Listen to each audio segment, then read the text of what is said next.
ومن احسن قولا ممن دعا الى الله وعمل صالحا وقال انني من المسلمين ولا تستوي الحسنة ولا السيئة ادفع بالتي هي احسن فاذا الذي بينك وبينه عداوة كأنه ولي حميم.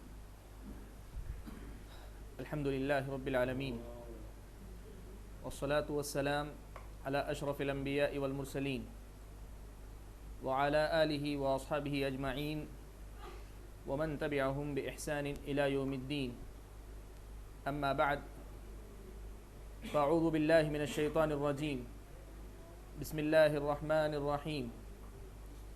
يا أيها الذين آمنوا اتقوا الله حق تقاته ولا تموتن إلا وأنتم مسلمون. يا أيها الناس اتقوا ربكم الذي خلقكم من نفس واحدة وخلق منها زوجها وبث منهما رجالا كثيرا ونساء واتقوا الله الذي تساءلون به والأرحام إن الله كان عليكم رقيبا. يا أيها الذين آمنوا اتقوا الله وقولوا قولا سديدا يصلح لكم أعمالكم ويغفر لكم ذنوبكم ومن يطع الله ورسوله فقد فاز فوزا عظيما. أما بعد، فأعوذ بالله من الشيطان الرجيم. بسم الله الرحمن الرحيم. فإن آمنوا بمثل ما آمنتم به فقد اهتدوا وإن تولوا فإنما هم في شقاق فسيكفيكهم اللہ وهو السمیع العلیم. معزز علماء کرام، بزرگوں اور دینی بھائیوں، سب سے پہلے تو میں اللہ تبارک و تعالیٰ کا شکر ادا کرتا ہوں کہ اس نے آج یہاں آپ کے اس شہر میں کچھ دیر مل بیٹھنے اور کچھ بہت ہی اہم باتیں جن کا تعلق میری اور آپ کی زندگی سے ہے سننے سنانے کا موقع عطا فرمایا ہے. اللہ سے دعا کیجئے کہ اللہ تعالیٰ اس مجلس کو میرے اور آپ کے حق میں خیر کا باعث بنائے اور اس مجلس سے اللہ تبارک و تعالیٰ میرے اور آپ کے ایمان میں اضافہ فرمائے. آمین.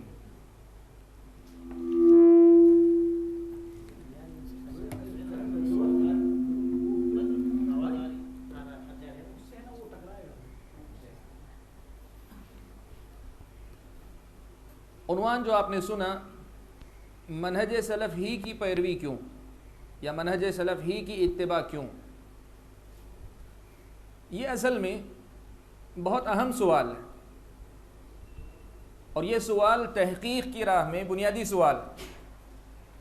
جو آدمی اس حقیقت سے واقف ہے کہ یہاں اختلاف ہے، یہاں مختلف منہج ہیں، مختلف طریقے ہیں، اور ہر کوئی کسی نہ کسی منہج کو کے بارے میں یہ دعویٰ کرتا ہے کہ وہی برحق ہے، یہی صحیح ہے، نجات کا راستہ یہی ہے. تب ان حالات میں اگر کوئی یہ دعویٰ کرتا ہے کہ نہیں، سارے منہجوں سے کٹ کر سلف صالحین کے منہج ہی کی پیروی کرنی چاہیے، تو ایک سیدھا سا سوال ہے جو کسی بھی انسان کے دماغ میں پیدا ہوتا ہے، کیوں ہم اسی کی پیروی کریں، اس کے علاوہ کسی اور کی پیروی نہ کریں. اور آج کی اس مجلس میں ہم اسی سوال کا جواب کتاب و سنت کی تعلیمات کی روشنی میں تلاش کرنے کی کوشش کرتے ہیں. دیکھتے ہیں کہ آخر کیوں اسی منہج کی پیروی ضروری ہے. اس موضوع کا آغاز میں منہج سلف کی وضاحت سے کرتا ہوں. ویسے تو بہت سارے بھائی جانتے ہی ہوں گے، لیکن جب ہم منہج سلف کہتے ہیں تو اس سے مراد کیا ہے، اس کا معنی کیا ہے، اس کا مطلب کیا ہے، یہ پہلے سمجھ میں آ جائے تو پھر یہ سوال سمجھ میں آئے گا کہ اسی کی اتباع کیوں کی جائے، کیوں ہم اسی کی اتباع کریں، اس کے علاوہ کسی اور کی طرف کیوں نہ دیکھیں. یہ سوال جو ہے بعد میں پیدا ہوگا. تو موضوع کا جو پہلا حصہ ہے وہ ہے منہج سلف. سلف کس کو کہتے ہیں؟ عربی زبان میں کل من سلفک فہو کل من تقدمک فہو سلفک. جو بھی آپ سے پہلے گزر گیا وہ آپ کے سلف، یعنی گزرے ہوئے لوگوں کو کہتے ہیں سلف۔ جب دین کی اصطلاح میں، دین کے معاملے میں ہم یہ کہتے ہیں کہ یہ ہمارے سلف ہیں، تو مراد وہ ہیں جو دین کے معاملے میں ہم سے پہلے گزر چکے ہیں، ہم سے پہلے جو گزر چکے ہیں۔ کون گزرے ہیں؟ پیارے نبی صلی اللہ علیہ وسلم کے امتیوں کی اگر ہم بات کریں تو سب سے پہلے صحابہ ہیں، صحابہ کے بعد تابعین ہیں، تابعین کے بعد تبع تابعین ہیں، اور ان کے بعد جو ان کے نقش قدم پر چلیں، صحابہ کے، تابعین کے، تبع تابعین کے نقش قدم پر چلیں، ان کو ہم سلف کہتے ہیں۔ یعنی یہ وہ لوگ ہیں جو دین کے معاملے میں ہم سے پہلے گزر چکے ہیں، صحابہ، تابعین، تبع تابعین۔ بلکہ بعض اہل علم نے تو ایک حدیث کی روشنی میں نبی اکرم صلی اللہ علیہ وسلم کو بھی سلف کی تعریف میں داخل کیا، اللہ کے نبی صلی اللہ علیہ وسلم کو بھی سلف کی تعریف میں بعض اہل علم نے ایک حدیث کی روشنی میں داخل کیا۔ مختصر یہ ہے کہ جب ہم کہتے ہیں سلف تو اس سے مراد پیارے نبی صلی اللہ علیہ وسلم کے زمانے کے جو مسلمان صحابہ ہیں، تابعین ہیں، تبع تابعین ہیں، یہ اصل مراد ہے۔ ان کے زمانے کے بعد کے بھی جو مسلمان ہیں وہ سلف میں داخل ہو سکتے ہیں، لیکن ایک شرط کے ساتھ، ایک شرط ہے۔ شرط یہ ہے کہ بعد میں آنے والے لوگ پہلے آنے والے لوگوں سے اختلاف نہ کریں کسی مسئلے میں، کسی مسئلے میں وہ پہلے والے لوگوں سے اگر مختلف ہوں گے تو یہ جو ہے سلف کی تعریف میں نہیں داخل ہوں گے، اس لیے کہ انہوں نے سلف کے طریقے سے اختلاف کیا۔ اور یہیں سے یہ معنی متعین کر لیں، ہر آدمی اپنے جو بزرگ ہیں، جو اپنے علماء ہیں، اپنے نیک لوگ ہیں، جو سابقین ہیں، ہر کوئی اپنے اسلاف کہتے ہیں، ہمارے اسلاف، ہمارے اپنے اسلاف۔ ایک مسلک کی بات کریں وہ کہیں گے ہمارے اسلاف، اپنے مسلک سے جڑے علماء کا نام لیں گے۔ دوسری طرف ایک اور مسلک کی بات کریں وہ کہیں گے ہمارے اسلاف، ان کی مراد کچھ اور شخصیتیں ہوں گی۔ تیسری طرف کچھ اور، تو اس طرح ہوگا یہ کہ ہر مسلک والا دین کے معاملے میں جو ان سے پہلے گزر چکے ہیں وہ کہے گا ہمارے اسلاف۔ لیکن یاد رکھیں شریعت میں جن کو سلف کہا جاتا ہے وہ کون ہیں؟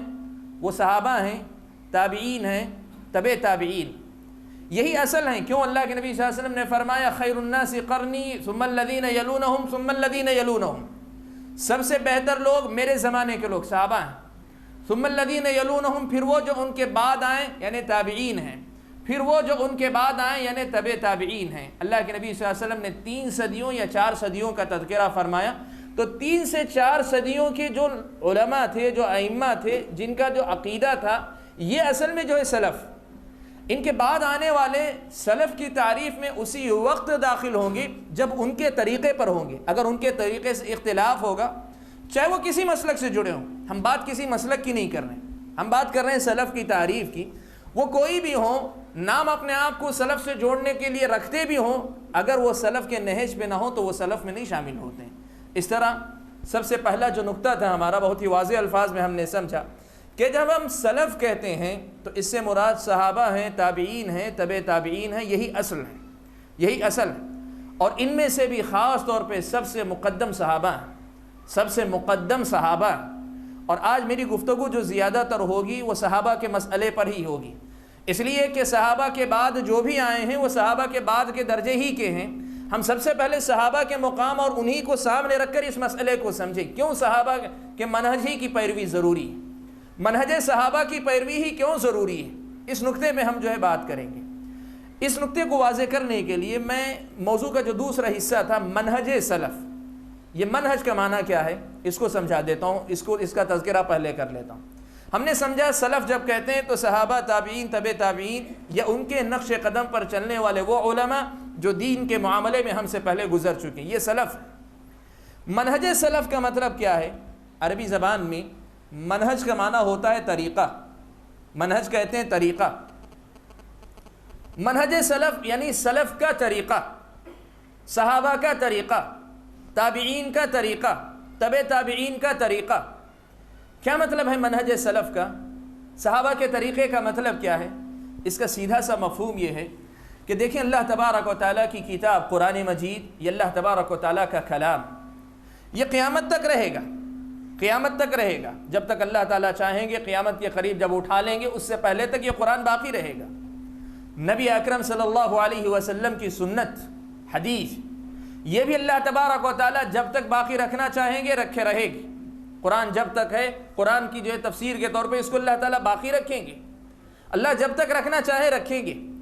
دین انہی دو چیزوں کا نام ہے اصل میں.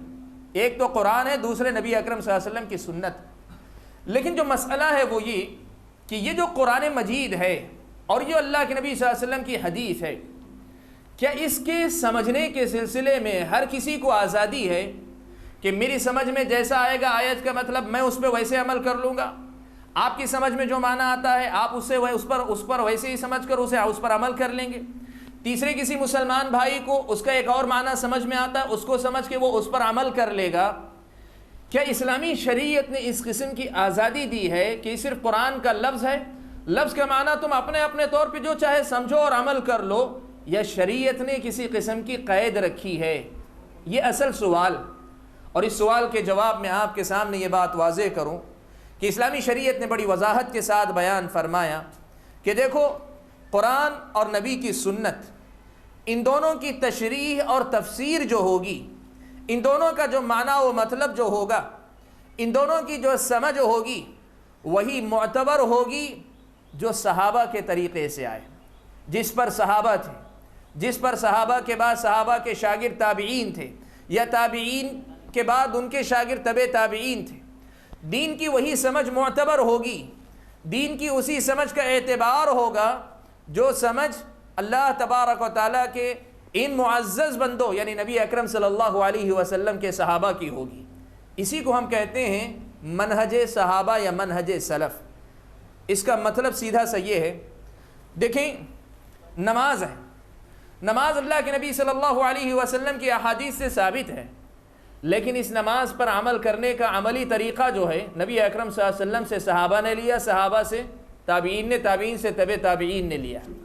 عقیدہ ہے، عقیدے کے معاملات، کسی آیت، قرآن کی کوئی آیت شرک سے متعلق ہے، کوئی آیت جو اللہ تعالیٰ کی صفات سے متعلق ہے، کوئی آیت اللہ تبارک و تعالیٰ کے فرشتوں سے متعلق، ان سب سے متعلق کیا معنی و مطلب صحابہ نے سمجھا؟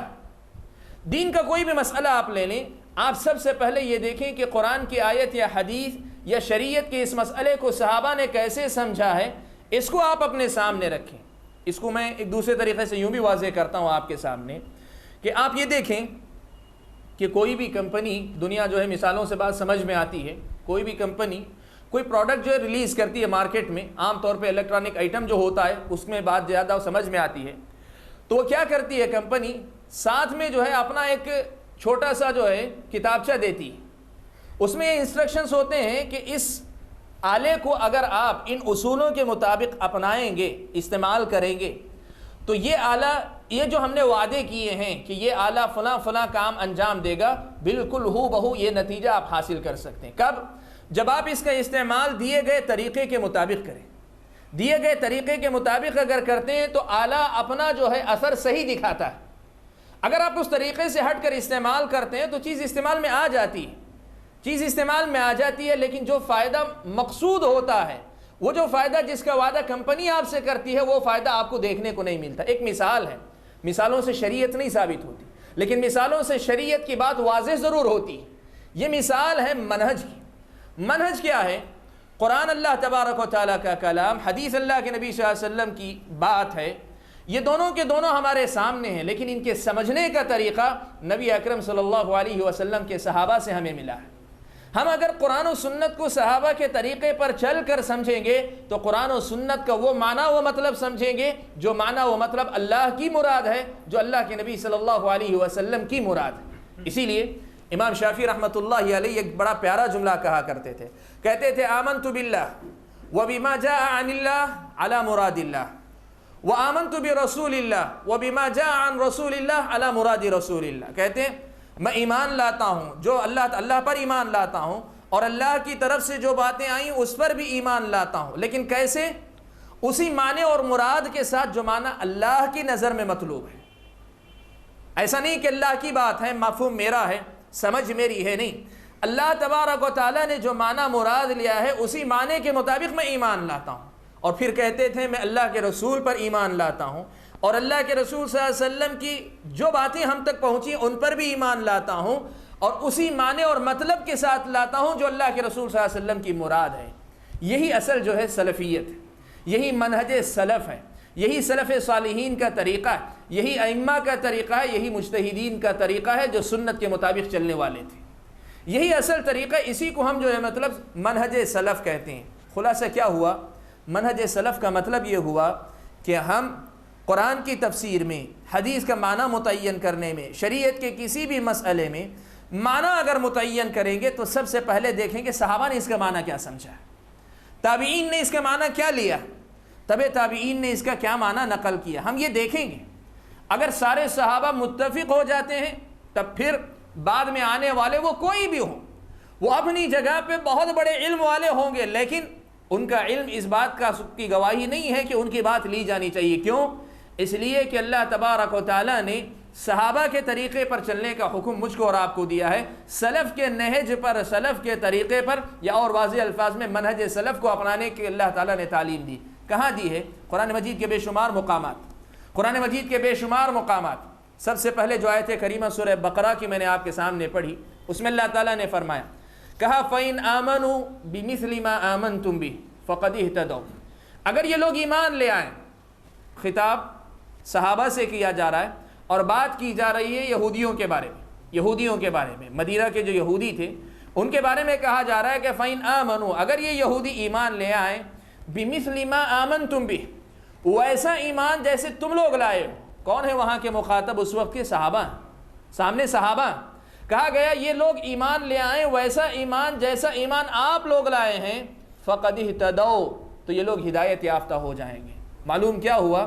صرف ایمان لانے کا حکم نہیں ہے، ایمان بھی ویسا ایمان لانے کا حکم ہے جیسے صحابہ کا ایمان تھا، جیسے صحابہ کا ایمان تھا۔ معلوم یہ ہوا کہ سلف کے منہج کو شریعت میں اللہ تبارک و تعالیٰ نے مقام دیا ہے۔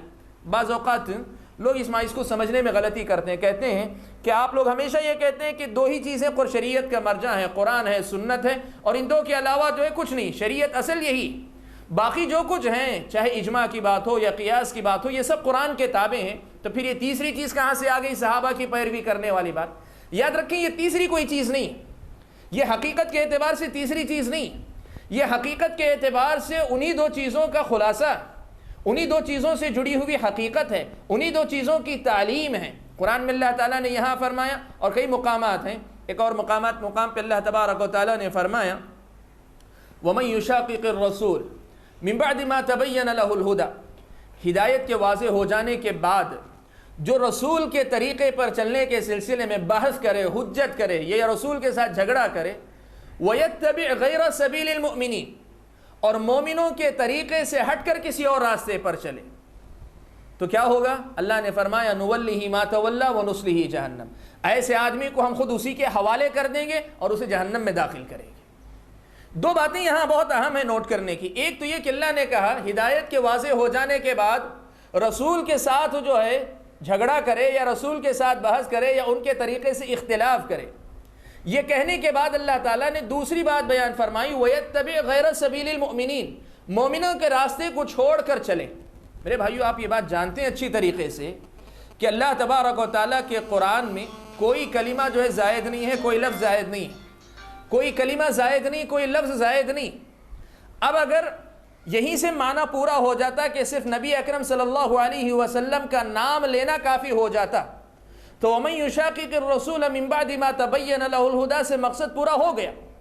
پھر وَيَتَّبِعْ غَيْرَ سَبِيلِ الْمُؤْمِنِينَ کا یہ جو اضافہ اللہ تعالیٰ اس آیت میں رکھے ہیں، اس کے کیا معنی ہے؟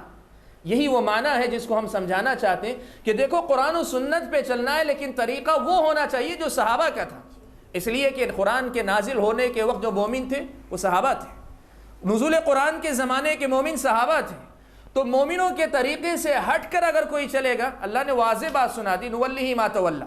سب سے پہلا مسئلہ تو ہم یہ کریں گے کہ ہم ہاتھ کھینچ لیں گے، اللہ تبارک و تعالیٰ کی ذمہ داری سے بری ہو جائیں۔ آپ جو اللہ تعالیٰ آپ کی ذمہ داری نہیں لیں گے، آپ کو آپ کے حوالے کر لیں گے، آپ جو طریقہ اپناتے ہیں اللہ اسی طریقے کے حوالے کر دیں گے، ہدایت کا سامان پھر آپ کو اللہ تعالیٰ نہیں دیں گے، اس لیے کہ آپ خود جو ہے صحابہ کے طریقے کو چھوڑ کر آپ خود جو ہے یہ فیصلہ کر رہے ہیں کہ آپ کو نہیں چاہیے صحیح طریقہ، تو نُوَلِّهِ مَا تَوَلَّى، وہ جو راستہ اپناتا ہے ہم اسی کے حوالے کر دیتے ہیں، وَنُصْلِهِ جَهَنَّمَ، ہم اسے جہنم میں داخل کریں گے۔ انجام جو ہوگا جب طریقے سے ہٹیں گے اور اللہ تعالیٰ ان سے بری ہو جائیں گے تو پھر جہنم ہی ہوگی، وساءت مصیرہ، بہت برا ٹھکانہ ہے۔ تو قرآن مجید کی اس آیت سے جو بات میں واضح کرنا چاہ رہا تھا وہ یہ کہ ہم نے یہ جو بات کہی کہ قرآن اور سنت ہے، لیکن قرآن اور سنت کو سمجھنے کا جب معاملہ آتا ہے تو اس میں صحابہ کی سمجھ کو ہمیشہ مقدم رکھنا چاہیے، یہ دیکھنا چاہیے کہ صحابہ نے کیسے سمجھا ہے۔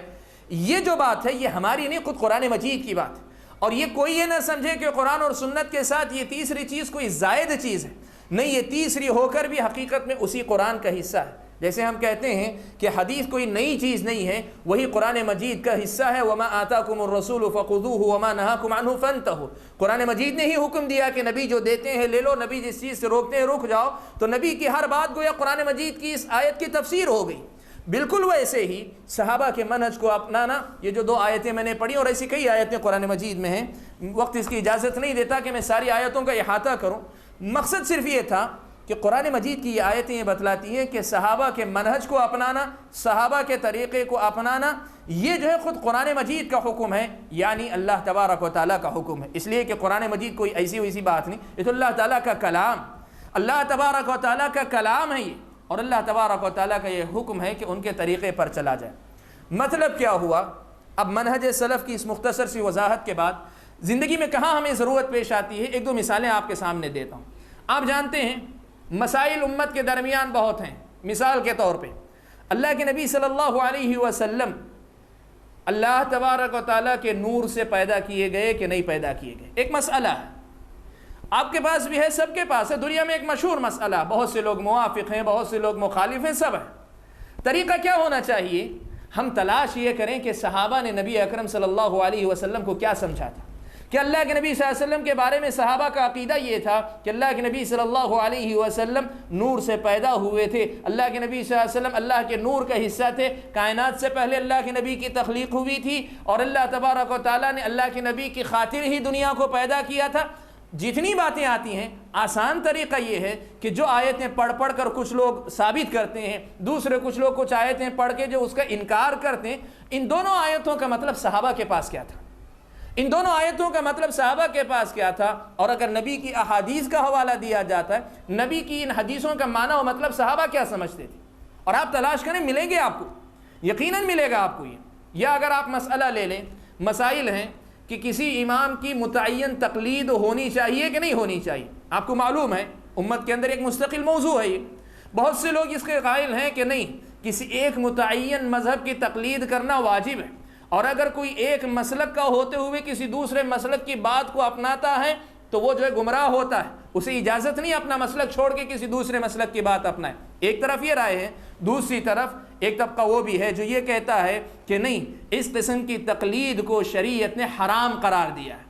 اب مسئلہ ہے ہم کیا کریں؟ جن صحابہ کے پاس دیکھیں، صحابہ کے سامنے بھی تو وہ آیتیں تھیں، جن آیتوں کو پڑھ کر تقلید کو ثابت کیا جاتا ہے یا جن آیتوں کو پڑھ کر تقلید کا انکار کیا جاتا ہے، یہ دونوں آیتیں صحابہ کے سامنے تھیں، صحابہ نے پڑھی، کیا مطلب لیا انہوں نے، ان کے پاس کیا طریقہ تھا، صحابہ کی طرف پلٹ کر جائیں۔ آپ یہ دیکھیں، بہت سے لوگوں کے پاس یہ ہے کہ اللہ تبارک و تعالیٰ تک پہنچنے کے لیے اولیاء کا واسطہ وسیلہ لینا ضروری ہے، ان کے بغیر اللہ تبارک و تعالیٰ تک نہیں پہنچا جا سکتا، اللہ تعالیٰ تک پہنچنے کے لیے یہی وسیلہ ہے، اللہ نے قرآن میں حکم دیا، ایسا کہا جاتا ہے۔ طریقہ کیا ہونا چاہیے؟ ہم پلٹ کر جائیں، دیکھیں صحابہ نے کیا یہ آیتیں نہیں پڑھی تھی، اگر پڑھی تھی تو انہوں نے کیا معنی و مطلب لیا تھا، کیا مفہوم انہوں نے لیا تھا۔ اللہ کے نبی صلی اللہ علیہ وسلم کی زندگی اور زندگی کے بعد جو نیک لوگ موجود تھے، کیا صحابہ انہی کے وسیلے سے، انہی کے واسطے سے اللہ تعالیٰ تک پہنچا کرتے تھے، یا صحابہ جنہوں نے جو اپنی زندگیاں وقف کر کے اللہ کے نبی کا دین سیکھا، امت کو پہنچایا، کیا انہوں نے یہ سکھایا ہے کہ ایسا ہونا چاہیے کہ نہیں؟ اگر وہ بتاتے ہیں کہ ایسا ہونا چاہیے، ہمیں دنیا کی کوئی پرواہ نہیں، رب کا قرآن ہے، نبی کی سنت ہے، اور صحابہ اس کا معنی و مطلب یہ سمجھاتے ہیں، تو پھر ہم کسی اور چیز کی طرف کیا دیکھیں؟ اور اگر وہ کہتے ہیں نہیں، ایسی کوئی چیز نہیں ملتی، ساری دنیا کریں، ہم یہ کہیں جو اللہ کی کتاب میں نہیں، جو نبی کی سنت میں نہیں، جو صحابہ نے نہیں سمجھا، وہ ہم کہاں سے سمجھنے لگے؟ میرے بھائیو، یہ بہت آسان مسئلہ ہے، بہت آسان مسئلہ ہے، اسی کو کہتے ہیں منہج سلف، اسی کو کہتے ہیں سلف صالحین کے منہج کو اپنانا، ان کے طریقے پر چلنا۔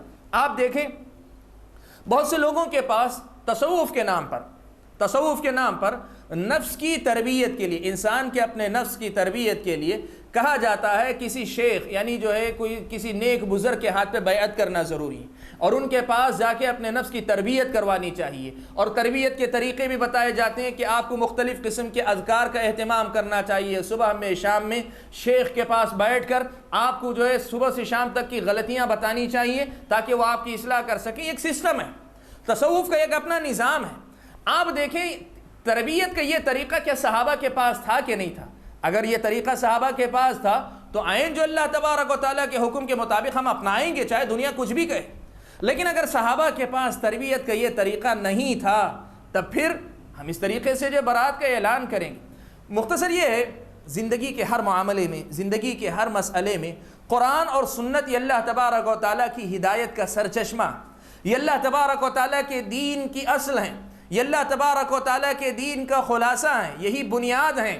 لیکن اس قرآن کا معنی، اس حدیث کا مفہوم ویسے ہم سمجھے جیسے صحابہ نے سمجھا تھا، صحابہ کے بعد تابعین نے، تبع تابعین نے۔ اور میرے بھائیوں، اس طریقے کو اگر ہم اپنا لیں گے ہم سلف صالحین کے نقش قدم پر چلنے والے بن جائیں گے۔ اب یہ میں نے جو ہے منہج سلف کی مختصر سی وضاحت کی، حقیقت یہ ہے کہ ان میں سے ہر ایک نقطے کی بڑی تفصیل ہے، لیکن وقت اس کی اجازت نہیں دیتا کہ میں ساری باتیں آپ کے سامنے رکھوں۔ بس مجھے امید یہ ہے کہ جتنی بات اب تک میں نے کی ہے اس کی روشنی میں یہ منہج سلف کیا ہے، سلفیت کیا ہے، سلف صالحین کے منہج پر چلنے کی جو دعوت ہے یہ کیا ہے، یہ انشاءاللہ آپ کے سامنے واضح ہو چکی ہوگی۔ اب جو اگلا سوال ہے، جو اصل میرا موضوع ہے، وہ یہ کہ کیوں صحابہ کے منہج ہی کی پیروی کیوں کی جائے، کسی اور منہج کی پیروی کیوں نہیں کی جا سکتی؟ یہ جو ہے سوال ہے، اس کا جواب اگر ہم کتاب و سنت اور تاریخ سے تلاش کریں گے تو ہم لوگوں کو ملے گے مختلف اسباب۔ کئی ایسے اسباب ہیں جو صحابہ ہی کو جو ہے مقدم رکھتے ہیں، کئی ایسی بنیادیں ہیں کتاب و سنت میں کہ ان بنیادوں کے ہوتے ہوئے ہم یہ سوچ ہی نہیں سکتے کہ ہدایت کا سامان صحابہ کے طریقے سے ہٹ کر کسی اور طریقے میں ہو سکتا ہے۔ سب سے پہلی بات یہ، سب سے پہلا جو جواب ہو سکتا ہے کہ منہج سلف ہی کی پیروی کیوں کی جائے، اس لیے کہ یہ اللہ اور اس کے رسول کا حکم ہے۔ یہ اللہ اور اس کے رسول کا حکم ہے کہ آپ جو ہے دین کی سمجھ میں صحابہ کو مقدم رکھیں، صحابہ کو مقدم رکھیں، آپ صحابہ کے طریقے پر چلیں، سمجھ صحابہ کی مقدم رکھیں۔ یہ اللہ کا اور اس کے رسول کا حکم ہے۔ کہاں حکم ہے؟ قرآن کی 2 آیتیں شروع میں نے آپ کے سامنے پڑھی۔ اللہ تعالیٰ نے فرمایا فَإِنْ آمَنُوا بِمِثْلِ مَا آمَنْتُمْ بِهِ فَقَدْ اهْتَدَوْا، اگر یہ لوگ ایمان لائے ویسے جیسے تم لوگ ایمان لائے۔ مطالبہ کس کا ہے؟ صحابہ جیسے ایمان لانے کا ہے۔ مطالبہ کس کا ہے؟ اللہ تبارک و تعالیٰ کا ہے۔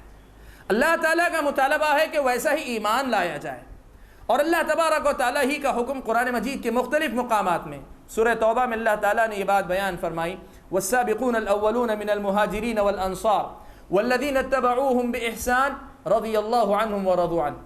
کہا انصار اور مہاجرین میں جیسے سے جو سابقین اولین، انصار و مہاجرین میں سے جو ابتدا میں ایمان لے آئے اور جو بعد میں آئے اور ان کے نقش قدم پر چلے، اچھائی کے معاملے میں، نیکی کے معاملے میں ان کے نقش قدم پر چلیں۔ اب اس کی تفسیر میں علماء نے 2 باتیں کہی ہیں۔ بعض علماء نے کہا سابقین اولین سے ابتدائی دور کے صحابہ مراد ہیں، اور والذین اتبعوہم بعد میں آنے والوں سے مراد فتح مکہ کے بعد کے مسلمان صحابہ مراد ہیں۔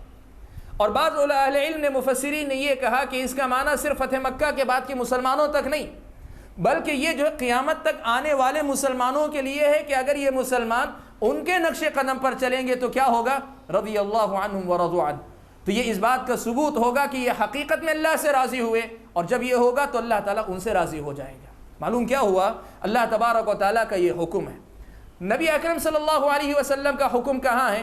مشہور حدیث جو آپ سنتے رہتے ہیں اکثر کہ اللہ کے نبی نے پیشن گوئی فرمائی، امت 73 فرقوں میں بٹے گی، 73 فرقوں میں بٹے گی، ان میں سے 72 جہنم میں جائیں گے، 1 جنت میں جائے گا۔ نجات پانے والے اس گروہ کے بارے میں صحابہ نے پوچھا وہ کون ہیں؟ اللہ کے نبی صلی اللہ علیہ وسلم کے مختلف الفاظ ہیں مختلف روایتوں میں۔ ایک روایت میں اللہ کے نبی نے فرمایا هو ما انا علیہ اليوم واصحابی، یہ وہ گروہ ہے جو اس طریقے پر ہو جس طریقے پر آج میں اور میرے صحابہ قائم، میں اور میرے صحابہ جس طریقے پر قائم۔ معلوم کیا ہوا؟ اللہ کے نبی صلی اللہ علیہ وسلم امت کو صحابہ کے نقش قدم پر چلنے کا حکم دے رہے ہیں۔ تو سب سے پہلا جو جواب ہوگا وہ یہ کہ صحابہ کے طریقے پر ہی چلنا کیوں ضروری ہے؟ اس لیے کہ یہ اللہ اور اس کے رسول کا حکم ہے۔ دوسری وجہ کیوں صحابہ منہج سلفی کی پیروی ضروری ہے، تو اس کی وجہ یہ ہے کہ صحابہ دین کو سب سے زیادہ سمجھنے والے تھے. اللہ کے نبی صلی اللہ علیہ وسلم کے صحابہ دین کو سب سے زیادہ سمجھنے والے تھے. کیا دلیل ہے اس بات کی؟ اس بات کی دلیل کئی چیزیں ہیں. سب سے پہلے تو آپ دیکھیں کہ وہ جو ہے اللہ کے نبی صلی اللہ علیہ وسلم کے شاگرد ہیں. وہ اللہ کے نبی صلی اللہ علیہ وسلم کے شاگرد ہیں. نبی سے بہتر کوئی استاذ نہیں ہو سکتا. نبی سے بہتر کوئی استاذ نہیں ہو سکتا اور نبی کے شاگردوں سے بہتر کوئی شاگرد نہیں ہو سکتے. صحابہ نبی کے شاگرد ہیں. صحابہ نبی کے شاگرد ہیں. قرآن نبی سے انہوں نے سمجھا, حدیث نبی سے انہوں نے سمجھی. اور یہ بات صرف جو دعویٰ نہیں, حقیقت میں انہوں نے ایسے ہی سمجھا ہے. مصنف ابن ابی شیبہ ایک کتاب ہے, حدیث کی کتاب ہے. اس میں ایک اثر منقول ہے. ابو عبد الرحمن تابعی ہیں. وہ کہتے ہیں کہ جن صحابہ نے ہمیں دین سکھایا انہوں نے ہمیں یہ بتلایا کہ وہ نبی اکرم صلی اللہ علیہ وسلم سے 10 آیتیں سیکھا کرتے. 10 آیتیں پڑھنا سیکھتے پہلے. جب 10 آیتیں پڑھنا سیکھ لیتے تو ان 10 آیتوں کا معنی و مطلب اللہ کے نبی صلی اللہ علیہ وسلم سے سیکھتے. پہلے پڑھنا, پڑھنے کے بعد پھر ان 10 آیتوں کا معنی و مطلب سمجھتے اور اس کے بعد جب یہ ہو جاتا تو اس پر عمل کرتے. جب ان تینوں مرحلوں سے فارغ ہو جاتے تب جا کر پھر نئی 10 آیتیں سنتے. 10 آیتیں سیکھتے, پڑھنا, معنی سمجھتے, عمل کرتے, پھر اس کے بعد نئی 10 آیتیں سیکھتے. مصنف ابن ابی شیبہ میں یہ اثر موجود ہے. اس سے کیا سمجھ میں آتا ہے؟ صحابہ نے اللہ کے نبی صلی اللہ علیہ وسلم سے صرف قرآن کے الفاظ نہیں, قرآن کا معنی بھی لیا ہے, قرآن کا مفہوم بھی سمجھا ہے اور قرآن کا مفہوم سمجھ کر صحابہ نے سمجھایا ہے. اور جب یہ بات طے ہے کہ صحابہ نے نبی کی شاگردی میں نبی اکرم صلی اللہ علیہ وسلم سے قرآن سیکھا ہے تو ظاہر بات ہے نبی سے بہتر کوئی استاذ نہیں, نبی کے شاگردوں سے بہتر کوئی نہیں, تو ان سے بہتر سمجھ کسی اور کی ہو ہی نہیں سکتی. کسی اور کی سمجھ دین کے معاملے میں ان سے بہتر ہو نہیں سکتی, چاہے کیسی ہی آدمی کی عقل کیوں نہ ہو, کتنا ہی دنیا کا عقل مند کیوں نہ ہو. اب یہاں ایک چیز جو ہے, ایک روایت اللہ کے نبی صلی اللہ علیہ وسلم کی آئی, بعض لوگوں نے اس کا معنی غلط سمجھا. ایک حدیث میں اللہ کے نبی صلی اللہ علیہ وسلم نے فرمایا کہ تم جو ہے میری طرف سے حدیث کو دوسروں تک پہنچاؤ, فرب مبلغ اوعى له من سامع. اس لیے کہ بسا اوقات جس کو پہنچایا جا رہا ہے, جس کو پہنچایا جا رہا ہے وہ آدمی, جس کو پہنچایا جا رہا ہے وہ آدمی پہنچانے والے سے زیادہ اسے یاد رکھنے والا یا سمجھنے والا ہو سکتا ہے. اللہ کے نبی صلی اللہ علیہ وسلم کی حدیث صحیح حدیث. اس حدیث کو لے کر بعض لوگوں نے ایک بہت عجیب مسئلہ نکالا. وہ مسئلہ یہ کہ اللہ کے نبی صلی اللہ علیہ وسلم یہ بتلا رہے ہیں کہ بعد میں آنے والے صحابہ سے بہتر سمجھ والے ہو سکتے ہیں. بعد میں آنے والے صحابہ کی سمجھ سے بہتر سمجھ والے ہو سکتے ہیں. یہ خود اللہ کے نبی نے فرمایا, یہ بعض لوگوں نے معنی بتایا. آج اس حدیث کو بھی آپ سمجھ لیں. عربی زبان میں رب جو اللہ کے نبی صلی اللہ علیہ وسلم نے استعمال کیا ہے, یہ اس کا معنی ہوتا ہے تھوڑے. حدیث کا مطلب یہ ہے کہ حدیث کو, دین کو دوسروں تک پہنچایا کرو. کبھی ایسا ہوتا ہے کہ بعض باتیں جو ہے بعد میں آنے والا ایک آدمی ایک پہلے والے آدمی سے زیادہ بہتر طریقے سے سمجھ سکتا ہے. اس حیثیت سے یہ حقیقت سچ ہے کہ بعض اوقات بعض جو چھوٹے درجے کے صحابہ جنہیں نبی کے ساتھ شرف تلمذ, اللہ کے نبی صلی اللہ علیہ وسلم کی شاگردی کا حصہ زیادہ نہیں نصیب ہوا, صرف ایک مجلس 2 مجلس میں اللہ کے نبی صلی اللہ علیہ وسلم کے پاس رہے, ایسے صحابہ کے مقابلے میں بعد میں آنے والے بعض وہ تابعین جنہوں نے بڑے بڑے صحابہ سے علم حاصل کیا ہے ان کی سمجھ زیادہ وسیع رہی ہے. اس کا مثال واضح موجود ہے, لیکن اس کا یہ مطلب کہیں نہیں ہے, نہ اس حدیث کے اندر یہ دلالت ہے کہ بعد کے زمانے کے لوگ صحابہ کی جماعت سے زیادہ بحیثیت جماعت یا صحابہ میں سے جو بڑے اونچے درجے کے صحابہ ہیں ان سے زیادہ بہتر سمجھ والے ہو جائیں گے. یہ دلالت اس حدیث کے اندر موجود نہیں. تو پہلی بات جو دوسری بات جو میں نے بتائی وہ یہ کہ صحابہ نبی اکرم صلی اللہ علیہ وسلم کے شاگرد ہیں اور نبی اکرم صلی اللہ علیہ وسلم کے شاگردوں سے بہتر کوئی اور شاگرد نہیں ہو سکتا. تیسری بات جس کی وجہ سے صحابہ کا منہج ہی زیادہ صحیح ہے یا اسی کی پیروی ضروری ہے وہ یہ کہ یہ قرآن مجید صحابہ کے سامنے اترا ہے. وقتاً فوقتاً واقعات, حادثات, مناسبتیں آپ کے سامنے, صحابہ کے سامنے پیش آتی, آیت اترتی. اور آپ جانتے ہیں قانون کی سب سے اچھی تفسیر وہ کرتا ہے جو قانون کو اپنی نگاہوں کے سامنے بنتا ہوا دیکھتا ہے. بعد میں آنے والا قانون کے بعض الفاظ کو لے کر قانون کے خلاف استعمال کر سکتا ہے, لیکن جو آدمی قانون کو بنتے دیکھتا ہے وہ آدمی قانون کے بننے کے وقت کی نزاکتیں جانتا ہے, وہ قانون کو صحیح طریقے سے سمجھتا ہے. بالکل یہی معاملہ شریعت اسلامیہ انہی صحابہ کے سامنے اتری. یہ ان صحابہ نے قرآن مجید کو اپنے سامنے اترتے اور معاشرے پر اسے فٹ ہوتے، چشمہ ہوتے، نافذ ہوتے دیکھا ہے۔ اس حیثیت سے صحابہ قرآن مجید کو زیادہ سمجھتے تھے، اور کہیں اگر صحابہ سے غلطی ہوئی تو صحابہ کی اللہ کے نبی صلی اللہ علیہ وسلم نے اصلاح فرمائی۔ کہیں غلطی ہوئی صحابہ سے معاملے کو سمجھنے میں، اللہ کے نبی صلی اللہ علیہ وسلم نے اصلاح فرمائی۔ اور کبھی ایسا ہوا کہ کسی اور نے سمجھنے میں غلطی کی، صحابہ نے اسے معنی و مطلب سمجھایا۔ یہ جو بات میں نے کہی کہ قرآن کو اترتے اور قرآن کو چشمہ ہوتے صحابہ نے اپنے سامنے دیکھا ہے، اس کا ثبوت آپ جو ہے دو واقعات سے آپ کے سامنے دیتا ہوں۔ صحیح بخاری و مسلم کی روایت ہے، حضرت عدی ابن حاتم رضی اللہ تعالیٰ عنہ اپنا ایک واقعہ بیان کرتے ہیں۔ بخاری و مسلم کی روایت، عدی ابن حاتم خود اپنا واقعہ بیان کرتے ہیں۔ اللہ تعالیٰ نے فرمایا وَكُلُوا وَاشْرَبُوا حَتَّى يَتَبَيَّنَ لَكُمُ الْخَيْطُ الْأَبْيَضُ مِنَ الْخَيْطِ الْأَسْوَدِ مِنَ الْفَجْرِ، کہا صبح کو تم جو ہے رات میں کھانا، رمضان میں کھانا کھاتے رہو یہاں تک کہ جو ہے سفید دھاگا کالے دھاگے سے پہچانا جائے، دونوں کے درمیان فرق کرنا ممکن ہو جائے فجر طلوع ہونے کی وجہ سے، یعنی اتنا اجالا ہو جائے کہ اس کی وجہ سے سفید دھاگا اور کالا دھاگا جو ہے پہچاننا ممکن ہو جائے۔ لفظ ظاہری یہی تھا۔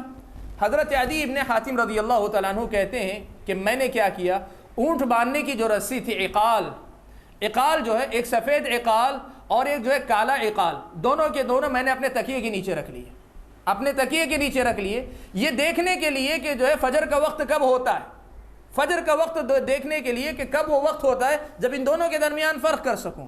کہتے ہیں کہ معاملہ جو ہے فجر کا وقت ہو گیا لیکن میری سمجھ میں آیا نہیں، پتہ ہی نہیں چلا، مجھے فرق نہیں کر سکا۔ میں اللہ کے نبی صلی اللہ علیہ وسلم کے پاس گیا، جا کر میں نے کہا اللہ کے نبی، قرآن میں اللہ کہتے ہیں کہ سفید دھاگا کالے دھاگے سے ممتاز ہونا چاہیے، پہچانا جانا چاہیے، اور میں نے اس پہ عمل کیا، میری سمجھ میں نہیں آیا۔ اللہ کے نبی صلی اللہ علیہ وسلم نے فرمایا کہ اے عدی، اس سے مراد حقیقت میں کالا اور سفید دھاگا نہیں ہے، اس سے مراد رات اور دن کی جو ہے حد ہے، یعنی رات کی جو حد ختم ہوتی ہے، دن کا اجالا جو شروع ہوتا ہے، جو لکیر بنتی، اجالے کی ایک لکیر بنتی ہے، سیاہی کی ایک لکیر بنتی ہے، اور اس کا مشاہدہ آپ کر سکتے ہیں۔ شہروں میں شاید جو ہے ذرا مشکل ہو، روشنیاں یہاں زیادہ ہوں تو دیکھنا مشکل ہوتا ہے، کبھی ذرا شہروں سے باہر نکلتے ہیں، فجر کے وقت آپ دیکھیں، آپ کو واضح طور پہ نظر آئے گا کہ اجالا ایک طرف سے جیسے جیسے بڑھتا آتا ہے، اندھیرا سمٹتا ہوا آتا ہے، واضح طور پہ ایک طرح لگتا ہے کہ سیاہ لکیر ختم ہو رہی ہے، سفید لکیر شروع ہو رہی ہے۔ اللہ کے نبی نے فرمایا یہ مراد ہے۔ اس سے کیا سمجھ میں آتا ہے؟ صحابہ سے اگر کہیں آیت کے معنی میں سمجھنے میں غلطی ہوئی، اللہ کے نبی صلی اللہ علیہ وسلم نے ان کی سمجھ کو درست کیا۔ گویا مطلب یہ ہوا کہ یہ سمجھ صرف سمجھ نہیں، یہ مصدقہ سمجھ ہے، اللہ کے نبی صلی اللہ علیہ وسلم کی طرف سے تصدیق شدہ سمجھ ہے۔ صحابہ کی سمجھ پر اللہ کے نبی صلی اللہ علیہ وسلم کی مہر لگی ہوئی، یہ بہت بڑی بات ہے جو اللہ کے نبی صلی اللہ علیہ وسلم نے بیان فرمائی۔ اور ایسا ہی ایک اور واقعہ آپ کو نقل کرتا ہوں، سنن ابی داؤد کی روایت ہے۔ ابو عمران کہتے ہیں کہ ہم لوگ جو قسطنطنیہ کی طرف گئے، قسطنطنیہ کو فتح کرنے کے لیے گئے، وہاں عبد الرحمن ابن خالد ابن ولید، یعنی حضرت خالد ابن ولید کے بیٹے ہمارے سپہ سالار تھے۔ کہتے ہیں جب ہم لوگ قسطنطنیہ کے قلعے کے قریب پہنچے تو ہم نے یہ منظر دیکھا کہ دشمن جو ہے پوری جو ہے مطلب فصیل کو گھیرے ہوئے کھڑا ہے اور بہت پوری تیاری کے ساتھ کھڑا ہے۔ ایسے حالات میں ایک آدمی نے کیا کیا، اکیلے تنہا بڑھ کر آگے ان پر حملہ کر دیا، کن پر؟ جو دشمن کی فوج ہے اس پر۔ عام طور پر فوج سے ٹکرانے کے لیے پوری فوج جاتی ہے یا فوج کی ایک ٹکڑی جاتی ہے، جوش اور جذبے میں ایک آدمی گئے اور جا کر حملہ کر دیا تو بعض لوگوں نے ان سے کہا، لوگوں نے جو اس کو روکا، اس آدمی کو روکا اور کہا کہ لا تلقوا بأیدیکم الی التہلکہ۔ قرآن مجید کی ایک آیت کریمہ پڑھی، آیت کا معنی کیا ہے؟ تم اپنے آپ کو ہلاکت میں مت ڈالو، کہنے والوں کا مطلب کیا تھا؟ کہنے والوں کا مطلب یہ تھا کہ اللہ تعالیٰ حکم دیتے ہیں کہ تم اپنے آپ کو ہلاکت میں مت ڈالو، اس طرح تم اگر جا رہے ہو تو تمہاری جان کا دھوکہ ہو سکتا ہے، تو یہ تم اپنے آپ کو ہلاکت میں مبتلا کر رہے ہو، یہ کہنے والوں نے کہا۔ ابو عمران کہتے ہیں، ابو داؤد کی روایت ہے کہ حضرت ابو ایوب انصاری رضی اللہ تعالیٰ عنہ موجود تھے لشکر کے اندر۔ حضرت ابو ایوب انصاری رضی اللہ تعالیٰ عنہ لشکر میں موجود تھے۔ انہوں نے کہا کہ لوگو، تم آیت کا معنی غلط بتا رہے ہو، یہاں تو یہ آدمی جہاد کرنے کے لیے جہاد کے جذبے سے جا کے لڑ رہا ہے، دشمن سے جہاد کے جذبے سے جا کر لڑ رہا ہے، آیت کریمہ تم جو ہے اسے روکنے کے لیے آیت کا استعمال کر رہے ہو، جبکہ آیت کریمہ جہاد کرنے کا حکم دینے کے لیے آئی تھی۔ کیسے؟ کہا حضرت ابو ایوب انصاری نے کہ اللہ کے نبی صلی اللہ علیہ وسلم کے زمانے میں جب فتوحات عام ہوئی تو فتوحات کے عام ہونے کے بعد ہمارا یہ معاملہ ہوا کہ ہم نے کیا کیا، جہاد کو چھوڑ کر مال و دولت لے کر اپنے آپ کو جو مطمئن زندگی گزارنے والا بنا لینا چاہا۔ ہم نے چاہا کہ سب چھوڑ چھاڑ کر ہم اپنے گھروں میں بیٹھ جائیں، اب اللہ تعالیٰ کی طرف سے مال ہے، دولت ہے، گھروں پہ بیٹھ جائیں۔ تو اللہ تعالیٰ نے حکم دیا وَأَنفِقُوا فِي سَبِيلِ اللَّهِ وَلَا تُلْقُوا بِأَيْدِيكُمْ إِلَى التَّهْلُكَةِ کہ اللہ کا دیا ہوا مال خود بیٹھ کر کھانے پینے کے لیے نہیں، اللہ کی راہ میں خرچ کرو اور اپنے آپ کو ہلاکت میں مت ڈالو، یعنی جہاد کو چھوڑو نہیں، اس لیے کہ جہاد چھوڑو گے تو تم ہلاکت میں مبتلا ہو جاؤ گے۔ مطلب کیا ہوا؟ سارے واقعے کا خلاصہ لا تلقوا بأيديكم إلى التهلكة ایک آیت ہے کریمہ۔ اس آیت کا معنی بعض لوگوں نے جو ہے جہاد سے روکنے کے لیے استعمال کرنا چاہا۔ حضرت ابو ایوب انصاری رضی اللہ تعالیٰ عنہ نے کہا معنی غلط لے رہے ہو تم، معنی تو اس آیت کا یہ ہے کہ تم کو جہاد میں آگے بڑھ کر جانا چاہیے۔ معلوم کیا ہوا میرے بھائیوں؟ میں نے جو بات کہی کہ اللہ کے نبی صلی اللہ علیہ وسلم کے صحابہ کی سمجھ کی پیروی اس لیے ضروری ہے کہ یہ سمجھ، اس کو آپ کہیں کراس چیک ہو چکی، اس کو کراس چیک کیا جا چکا ہے، اس کی تصدیق ہو چکی، اس کو پرکھ لیا گیا ہے، اس کو جانچا گیا ہے، اسی لیے اس کے نقش قدم پر چلنا میرے اور آپ کے لیے ضروری ہے۔ یہ تیسرا مسئلہ یہ بھی کہ منہج سلف کی اتباع اس لیے بھی ضروری ہے کہ یہ معیار ہے ہدایت کا، یہ معیار ہے ہدایت کا۔ اللہ تبارک و تعالیٰ نے کیا فرمایا؟ کہا فَإِنْ آمَنُوا بِمِثْلِ مَا آمَنْتُمْ بِهِ فَقَدْ اهْتَدَوْا اگر یہ لوگ ایمان لائیں ویسا جیسا تم لوگ ایمان لائے، فَقَدْ اهْتَدَوْا تو یہ لوگ ہدایت یافتہ ہو گئے، یہ لوگ ہدایت یافتہ ہو گئے۔ گویا معیار ہے صحابہ معیار ہے ہماری اور آپ کی سمجھ کو پرکھنے کے لیے کہ ہماری سمجھ جو ہے دین کے معاملے میں وہ صحیح ہے یا غلط۔ ہم دو آدمی اختلاف کر سکتے ہیں، میں بھی عالم تو بھی عالم، میں بھی فلاں تو بھی فلاں، ہم دونوں دعوے کر سکتے ہیں، لیکن فیصلہ کون کرے گا؟ فقد اہتدوا صحابہ کے طریقے پر جاؤ، وہ ہدایت کا معیار ہیں۔ آپ کی سمجھ سے صحابہ کے طریقے کے مطابق آپ ہدایت یافتہ، ہماری سمجھ ہدایت صحابہ کے طریقے کے مطابق اللہ کے فضل سے ہم ہدایت یافتہ، کسی تیسرے بھائی کی سمجھ اگر صحابہ کی سمجھ کے مطابق تو وہ ہدایت یافتہ۔ تو صحابہ کی پیروی اس لیے ضروری ہے کہ اللہ تبارک و تعالیٰ نے ان کی سمجھ کو ہدایت کا معیار بتایا۔ یقیناً دلیل نہیں، صحابہ کے اپنے اقوال دلیل نہیں ہیں حدیث کے مقابلے میں، قرآن کے مقابلے میں، لیکن قرآن اور سنت کو جب سمجھنے کی بات آتی ہے تو سمجھنے کے معاملے میں صحابہ کی سمجھ ہماری اور آپ کی سمجھ کے مقابلے میں مقدم ہے۔ اسی لیے اللہ کے نبی صلی اللہ علیہ وسلم کے صحابہ اس بات کا خیال رکھا کرتے تھے۔ آپ کو معلوم ہے خوارج ایک فرقہ ہے، گمراہ فرقہ۔ اللہ کے نبی صلی اللہ علیہ وسلم کی زندگی میں ایک آدمی نے ابتدا کی تو اللہ کے نبی نے پیشن گوئی کی تھی کہ ایک فرقہ نکلے گا، خوارج آئے اور حضرت علی رضی اللہ تعالیٰ عنہ کے سے جو ہے لڑائی کر رہے تھے۔ حضرت علی رضی اللہ تعالیٰ عنہ نے حضرت ابن عباس رضی اللہ تعالیٰ عنہما کو بھیجا کہ جائیں، جا کر ذرا خوارج کے ساتھ بات چیت کر کے آئیں۔ وہ جو مارنے پہ تلے ہیں، خوارج کا مسئلہ یہ تھا، وہ یہ سمجھتے تھے کہ حضرت علی رضی اللہ تعالیٰ عنہ اور آپ کے ساتھی، حضرت معاویہ رضی اللہ تعالیٰ عنہ اور آپ کے ساتھی سب کے سب کافر ہو چکے ہیں بعض مسائل میں غلطی کی وجہ سے۔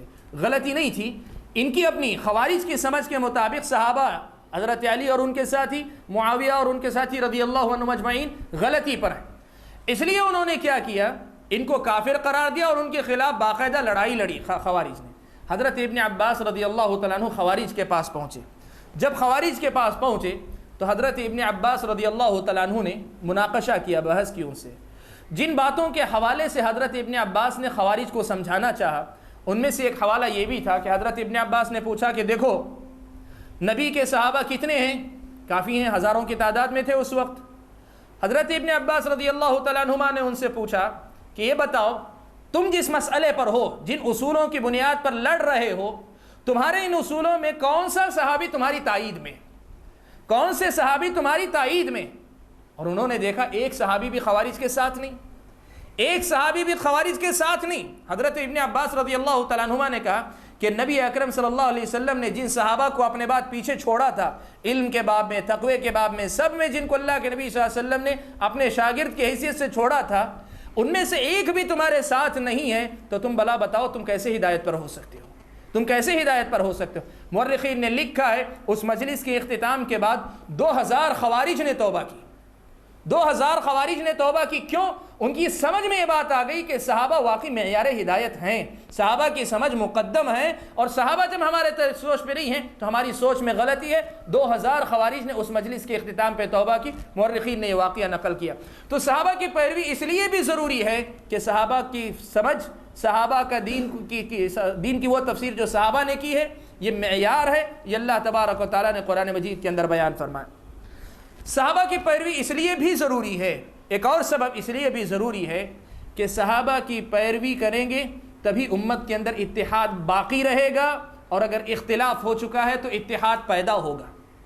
اگر پہلے سے اتحاد ہے تو اتحاد اسی وقت باقی رہے گا جب صحابہ کے نقش قدم پر چلیں گے، اور اگر اختلاف ہو چکا ہے جیسے ہمارے اور آپ کے دور میں ہے، آپ لاکھ کوشش کر لیں، ہر جماعت اپنے منہج اور عقیدے پہ باقی رہ کر آپس میں ایک پلیٹ فارم پہ اگر آ جائیں گے تو یہ اس کو اتحاد نہیں کہتے، یہ تو سیاسی سمجھوتا ہے، وقتی ضرورت کے تحت۔ یقیناً اس کی ضرورت ہے، ہندوستان جیسے ماحول میں اپنے اختلافات رکھتے ہوئے بھی ملنا جلنا یہ ضروری ہے، اس کی اہمیت گھٹانا مقصد نہیں، لیکن حقیقی اسلامی اتحاد جسے کہتے ہیں فکر و نظر کا اتحاد ہے، خیالات کی یکسوئی کی بات ہے، مسائل کے اندر اختلاف اپنی جگہ، عقائد ایک ہونا چاہیے، عقیدے ایک ہونے چاہیے، منہج ایک ہونا چاہیے، ایمان اور عقیدے کی بنیادی مسائل میں پوری طریقے سے اتفاق ہونا چاہیے، اور یہ اس وقت نہیں ہے۔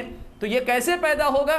ویسے ہی پیدا ہوگا کہ ہم صحابہ کی سمجھ کو معیار بنا کر ہم سب صحابہ کی سمجھ کی طرف لوٹیں، اسی وقت اتحاد پیدا ہوگا۔ اور اگر صحابہ کی سمجھ کو نہیں رکھیں گے، اختلاف باقی رہے گا۔ یہ بات اللہ نے بیان فرمائی، کہا اللہ تبارک و تعالیٰ نے اسی آیت کی تکمیل کرتے ہوئے فَإِنْ آمَنُوا بِمِثْلِ مَا آمَنْتُمْ بِهِ فَقَدْ اهْتَدَوْا، اگر یہ ایمان لائیں ویسا جیسے آپ لوگ ایمان لائے تو یہ ہدایت یافتہ ہو گئے۔ وَإِنْ تَوَلَّوْا، اور اگر یہ پیٹ پھیرتے ہیں، منہ موڑتے ہیں، تم جیسا ایمان نہیں لاتے، فَإِنَّمَا هُمْ فِي شِقَاقٍ، تو یہ لوگ اختلاف میں پڑ رہے ہیں، یہ لوگ اختلاف میں پڑ رہے ہیں۔ آیت کریمہ بہت واضح، صحابہ کے طریقے پر آؤ گے اتحاد ہوگا۔ اور آج امت مسلمہ کی جتنی تنظیمیں، تحریکیں اتحاد امت کے لیے کوشش کر رہی ہیں، ان سب کی کوششیں قابل قدر یقیناً ہیں، لیکن یہ بات یقیناً سب کو کہی جا رہی ہے، سب کو یہ پیغام ہے کہ یاد رکھیں صحابہ کے منہج کو اپنائیں گے، ہر معاملے کے اندر، دین کے ہر مسئلے کے اندر صحابہ کے منہج کو اپنائیں گے، تبھی جا کر اسلامی اتحاد قائم ہوگا، ورنہ اتحاد کا خواب صرف ہم دیکھ سکتے ہیں، کوشش صرف کر سکتے ہیں، صحیح پھل ہم کو اپنی زندگی میں دیکھنا نصیب نہیں ہوگا۔ تو میرے بھائیوں، یہ کچھ مختلف اسباب میں نے آپ کے سامنے بتائے کہ صحابہ کی سمجھ ہی کیوں مقدم ہے۔ کچھ اور اسباب بھی بتاتا ہوں کہ صحابہ کی سمجھ یا صحابہ کا منہج ہی کیوں ضروری، اسی کی اتباع کیوں ضروری۔ اس لیے کہ صحابہ نے جس وقت دین کو سمجھا تھا، اس وقت ان کی سمجھ جو ہے باہر کی مختلف قسم کی مداخلات سے پاک تھی، خالص عرب تھے، عربی زبان بالکل خالص تھی، دوسری کوئی کسی زبان کا اثر عربی زبان پہ نہیں تھا، بدعتیں صحابہ کے زمانے میں نہیں تھیں، کسی بھی قسم کی گمراہی نہیں تھی، تو ان کی اپنی سوچ جو ہے بالکل صاف و شفاف تھی، تو صحابہ کی جو سمجھ تھی بالکل صحیح تھی۔ اور آج لوگ اگر اپنی طرف سے تفسیر کرتے ہیں تو اس کے اندر مختلف قسم کے افکار و نظریات کا دخل۔ آپ کو معلوم ہے آدمی جس ماحول میں پروان چڑھتا ہے، اس کے دماغ کی جو ترتیب ہوتی ہے یا اس کا دماغ جو بنتا ہے، ذہن جو بنتا ہے، وہ اپنے ماحول سے متاثر ہوتا ہے، اپنے ماحول سے متاثر ہوتا ہے۔ اور آدمی جب اپنے دماغ پر جا کر فیصلہ کرتا ہے تو وہ اپنے ماحول سے آزاد نہیں ہو سکتا۔ مسئلہ یہ ہے کہ صحابہ کا زمانہ جو تھا وہ ہر قسم کی بدعات سے پاک تھا، ہر قسم کی باہر کی دخل اندازیوں سے پاک تھا، اس لیے ان کی سمجھ میں خلل پیدا ہونے کا امکان نہ ہونے کے برابر تھا۔ اس کے مقابلے میں بعد کے زمانے میں جو دین کی تفسیریں ہوئی، ان سب کے اندر جو ہے باہر کے بہت سے لوگوں کی، اس لیے کہ بہت سے دشمنان اسلام مسلمان بن کر اسلام کو نقصان پہنچائے، بہت سے لوگوں نے بدعتوں کو لا علمی کی وجہ سے، جہالت کی وجہ سے دین کے اندر داخل کر لیا، ان ساری چیزوں کا اثر لوگوں پر ہو چکا ہے۔ اس لیے آج اگر تفسیر کی بات ہوگی، یا آج اگر تفہیم کی بات ہوگی، یا آج اگر کسی کی سمجھ کی بات ہوگی تو وہ سمجھ پاک نہیں ہوگی، وہ متاثر ہوگی کسی نہ کسی سے۔ صحابہ کی سمجھ کسی سے اور سے متاثر نہیں، وہ پاک ہے، وہ صاف و شفاف ہے، اس لیے بھی صحابہ ہی کے منہج کی پیروی ضروری۔ اور صحابہ کے منہج کی پیروی اس لیے بھی ضروری ہے کہ آپ یہ دیکھیں گے کہ صحابہ کے منہج ہی میں آپ کو یہ چیز ملے گی کہ دین کے ہر مسئلے میں دو طرح کی غلطیاں ہوئی، یا تو اس معاملے میں غلو ہوا یا اس معاملے میں لوگوں نے کمی کی، لیکن صحابہ کا منہج ہمیشہ درمیانی رہا۔ وسطیت جسے کہتی ہیں صحابہ کے منہج میں رہی۔ مثالیں آپ کو دیتا ہوں۔ اللہ کے نبی صلی اللہ علیہ وسلم کے گھرانے کے لوگ، آل بیت، ان سے خصوصی محبت رکھنا یہ اللہ کے نبی صلی اللہ علیہ وسلم کا حکم ہے، یہ ایمان کی علامت ہے خصوصی محبت رکھنا۔ لیکن اس میں دو فرقوں نے غلطی کی، ایک طرف شیعوں کا مسئلہ ہے، انہوں نے آل بیت کی محبت کے نام پہ غلو کیا، حد سے آگے نکل گئے، اور دوسری طرف ناصبی ہیں، نواسب ہیں، ان لوگوں نے کیا کیا؟ آل بیت کے ساتھ دشمنی کی۔ لیکن ان دونوں کے درمیان سلف صالحین کا، صحابہ کا، سلفیت کا اصول یہ ہے کہ صحابہ سے محبت کی جانی چاہیے، ویسے جیسے اللہ کے نبی صلی اللہ علیہ وسلم نے سکھلائی ہے، نہ تو شیعہ کی طرح غلو کیا جائے، نہ نواسب کی طرح صحابہ کے آل بیت سے جو بے اعتنائی اختیار کی جائے۔ یہ ایک مسئلے میں آپ ایسے ہی دیکھیں، ہر مسئلے کے اندر، دین کے ہر مسئلے کے اندر یہی مسئلہ ہوا، ہر مسئلے کے اندر یہی ہوا۔ قدریہ کی بات کریں، تقدیر کے مسئلے میں کچھ لوگوں نے یہ کہا کہ اللہ تبارک و تعالیٰ نے جو ہے تقدیر لکھ دی ہے تو اب ہم سب مجبور محض ہیں، ہم سب مجبور ہیں، ہمیں کوئی اختیار نہیں۔ یہ غلطی تھی ان کی۔ دوسری طرف کچھ لوگوں نے کہا کہ نہیں، انسان اتنا مختار ہے، اتنا اختیار ہے انسان کو کہ اللہ تبارک و تعالیٰ کو معلوم بھی نہیں ہوتا بندہ کیا کرنے والا ہے، بندہ کرتا ہے تب جا کر اللہ تعالیٰ کو معلوم ہوتا ہے۔ دو طرف، کچھ لوگوں نے انکار کیا تقدیر کا اور کچھ لوگوں نے تقدیر کو ثابت کیا، تو ایسے ثابت کیا کہ انسان کا اختیار چھین لیا۔ اہل سنت ان دونوں کے درمیان ہے دین کے ہر مسئلے کے اندر۔ خوارج کی بات کریں، خوارج نے کیا کیا؟ دو قسم کے لوگ آئے۔ خوارج نے کیا کیا؟ انکار منکر یعنی برائی سے روکنے کے نام پر مسلمان حکمران کے خلاف بغاوت کو دین کا نام دیا، اور ان کے مقابلے میں کچھ لوگ وہ آئے جنہوں نے کیا کیا؟ حکمرانوں کے ہر معاملے کو شریعت کا مسئلہ بتانے کی کوشش کی۔ یہ دونوں طرف غلطی پر تھے۔ شریعت اسلامیہ کے اس معاملے کے اندر صحابہ کا منہج صحیح تھا، صحابہ نے یہ حد متعین کی کہ خوارج کا جو طریقہ یہ بھی غلط ہے، اور جو لوگ حکمرانوں کے تلوے چاٹنے کا مزاج رکھتے ہیں، ہر حال میں جو ہے ان کی بات کو دین کی بات ثابت کرنے پہ تلے رہتے ہیں، یہ بھی غلط ہے۔ درمیان میں منہج یہ ہے کہ ہر ایک کی بات کی طرح حکمران کی بات کو بھی شریعت کی روشنی میں دیکھا جائے گا، جو شریعت کے مطابق حکم ہوگا سر آنکھوں پر ہوگا، اس لیے کہ وہ اس کا نہیں، اللہ اور اس کے رسول کا حکم ہے، اور اگر شریعت سے اختلاف کا حکم دیتا ہے ہم اس کی وہ بات نہیں مانیں گے، بقیہ معاملات میں اس کی اطاعت کریں گے۔ ہر مسئلے میں صحابہ کی سمجھ درمیانی سمجھ ہے، نہ تو غلو ہے نہ اس میں کسی قسم کی کمی، افراط اور تفریط سے پاک صحابہ کی سمجھ ہے۔ اور آخری سبب جو آج کی اس مجلس میں ذکر کرنا چاہوں گا کہ منہج سلف کی پیروی اس لیے بھی ضروری ہے کہ سلف صالحین کے نہج پر آپ چلیں گے اور دین کو ان کے طریقے پر سمجھیں گے، یہ دین بہت آسان ہو جائے گا، یہ دین بہت آسان ہو جائے گا، بہت آسان ہو جائے گا۔ اس کے مقابلے میں کسی اور منہج یا طریقے کو آپ اپنائیں گے، کسی اور طریقے پر اگر آپ چلیں گے تو ہوگا یہ کہ یہ دین بہت مشکل آپ کے لیے ہو جائے گا۔ آپ کے سامنے وقت اجازت نہیں دیتا کہ بہت ساری باتیں نقل کروں، صرف ایک حوالہ نقل کرتا ہوں۔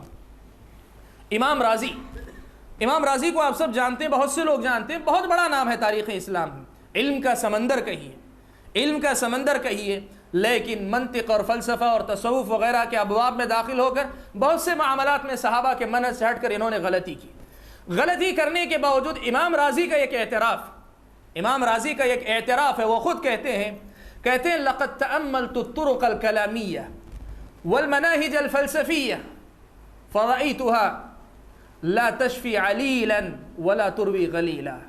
کہتے ہیں کہ میں نے علم کلام کے جتنے طریقے تھے ان سب پہ غور کر لیا، اور فلسفے کے جتنے منہج تھے ان سب پہ میں نے غور کر لیا، تو حقیقت جو میں نے پائی، امام راضی کا کہنا ہے جو خود اس باب کے امام ہیں، وہ کہتے ہیں میں نے یہ پایا کہ رأیتها لا تشفی علیلا، یہ کسی بیمار کو شفا نہیں دیتی، جس کو جو ہے جس کے ایمان میں کمزوری ہو، جس کے ایمان میں بیماری لگ چکی ہو، لا تشفی علیلا، کسی بیمار کو شفا نہیں دیتی، ولا تروی غلیلا، نہ کسی پیاسے کو جو ہے سیراب کرتے ہیں۔ یہ طریقے، یہ علم کلام کے اصول، یہ فلاسفہ کے اصول اور ان کے مناہج، یہ سب میں غور کر کے دیکھ چکا ہوں۔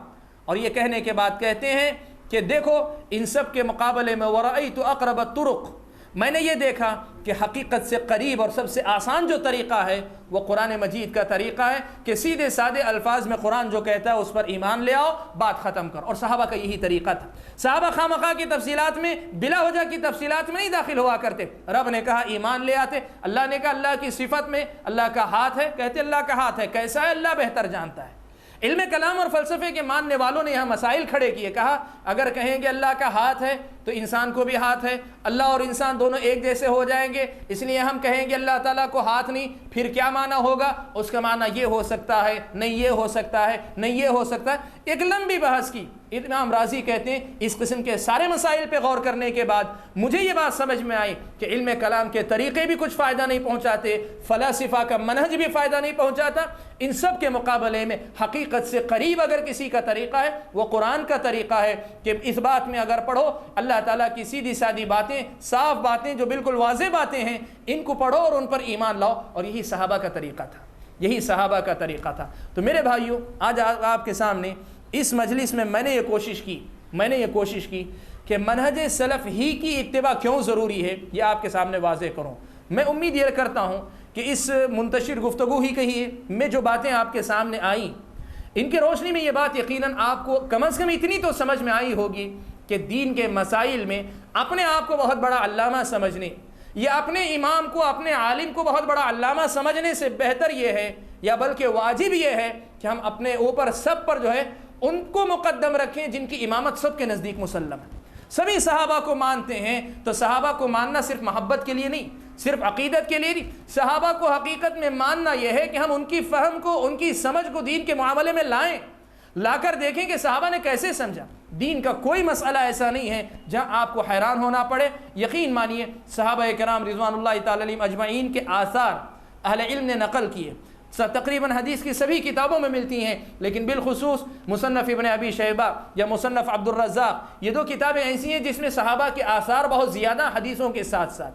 تو حدیثوں کے معنی کو سمجھنے کے لیے، آیتوں کا معنی متعین کرنے کے لیے، امت کے اندر جو مسائل اختلافی ہیں ان کو سمجھنے کے لیے آپ صحابہ کی سمجھ کو معیار بنا لیں، آپ کا دین آپ کے لیے آسان ہو جائے گا اور جنت کا راستہ آپ کے لیے بڑا آسان ہو جائے گا۔ تو میں آج کی اپنی اس ملاقات میں اپنی گفتگو کو اسی پر ختم کرتے ہوئے اللہ تبارک و تعالیٰ سے دعا یہ کرتا ہوں کہ اللہ تعالیٰ مجھے اور آپ سب کو منہج سلف کی اس اہمیت کو سمجھنے کی توفیق عطا فرمائے، امت کو سمجھانے کی توفیق عطا فرمائے، اسی کے مطابق اللہ کی رضا اور خوشنودی کی خاطر ہم سب کو چلنے کی توفیق عطا فرمائے۔ اللہ تبارک و تعالیٰ جب تک دنیا میں رکھے ایمان اور اسلام پر قائم رکھے، اور جب اپنے پاس بلائے تو ایمان کی حالت میں بلائے۔ آمین وآخر دعوانا ان الحمد للہ رب العالمین۔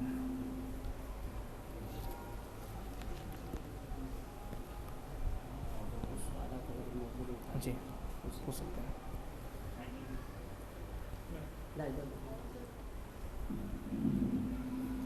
الحمدللہ ابھی ہم نے بہت ہی تفصیل کے ساتھ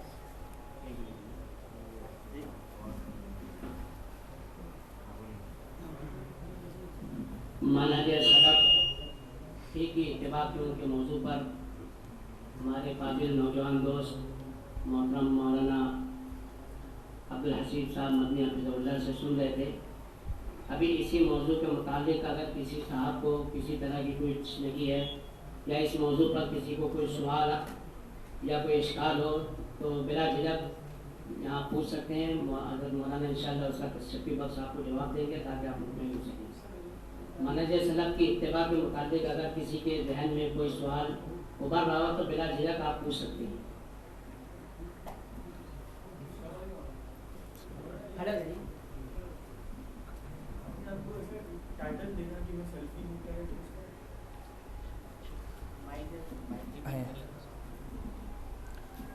بھائی نے سوال کیا ہے کہ ٹھیک ہے منہج سلف پر چلیں گے ہم، لیکن جو ہے کیا یہ ٹائٹل دینا کہ میں سلفی ہوں ضروری ہے، یا کوئی بھی نام، میں اہل حدیث ہوں کہنا یہ ضروری ہے، میں جو ہے مطلب اثری ہوں یہ کہنا ضروری ہے، محمدی ہوں، انصاری، جو بھی القاب مشہور ہیں، کیا ضروری ہے؟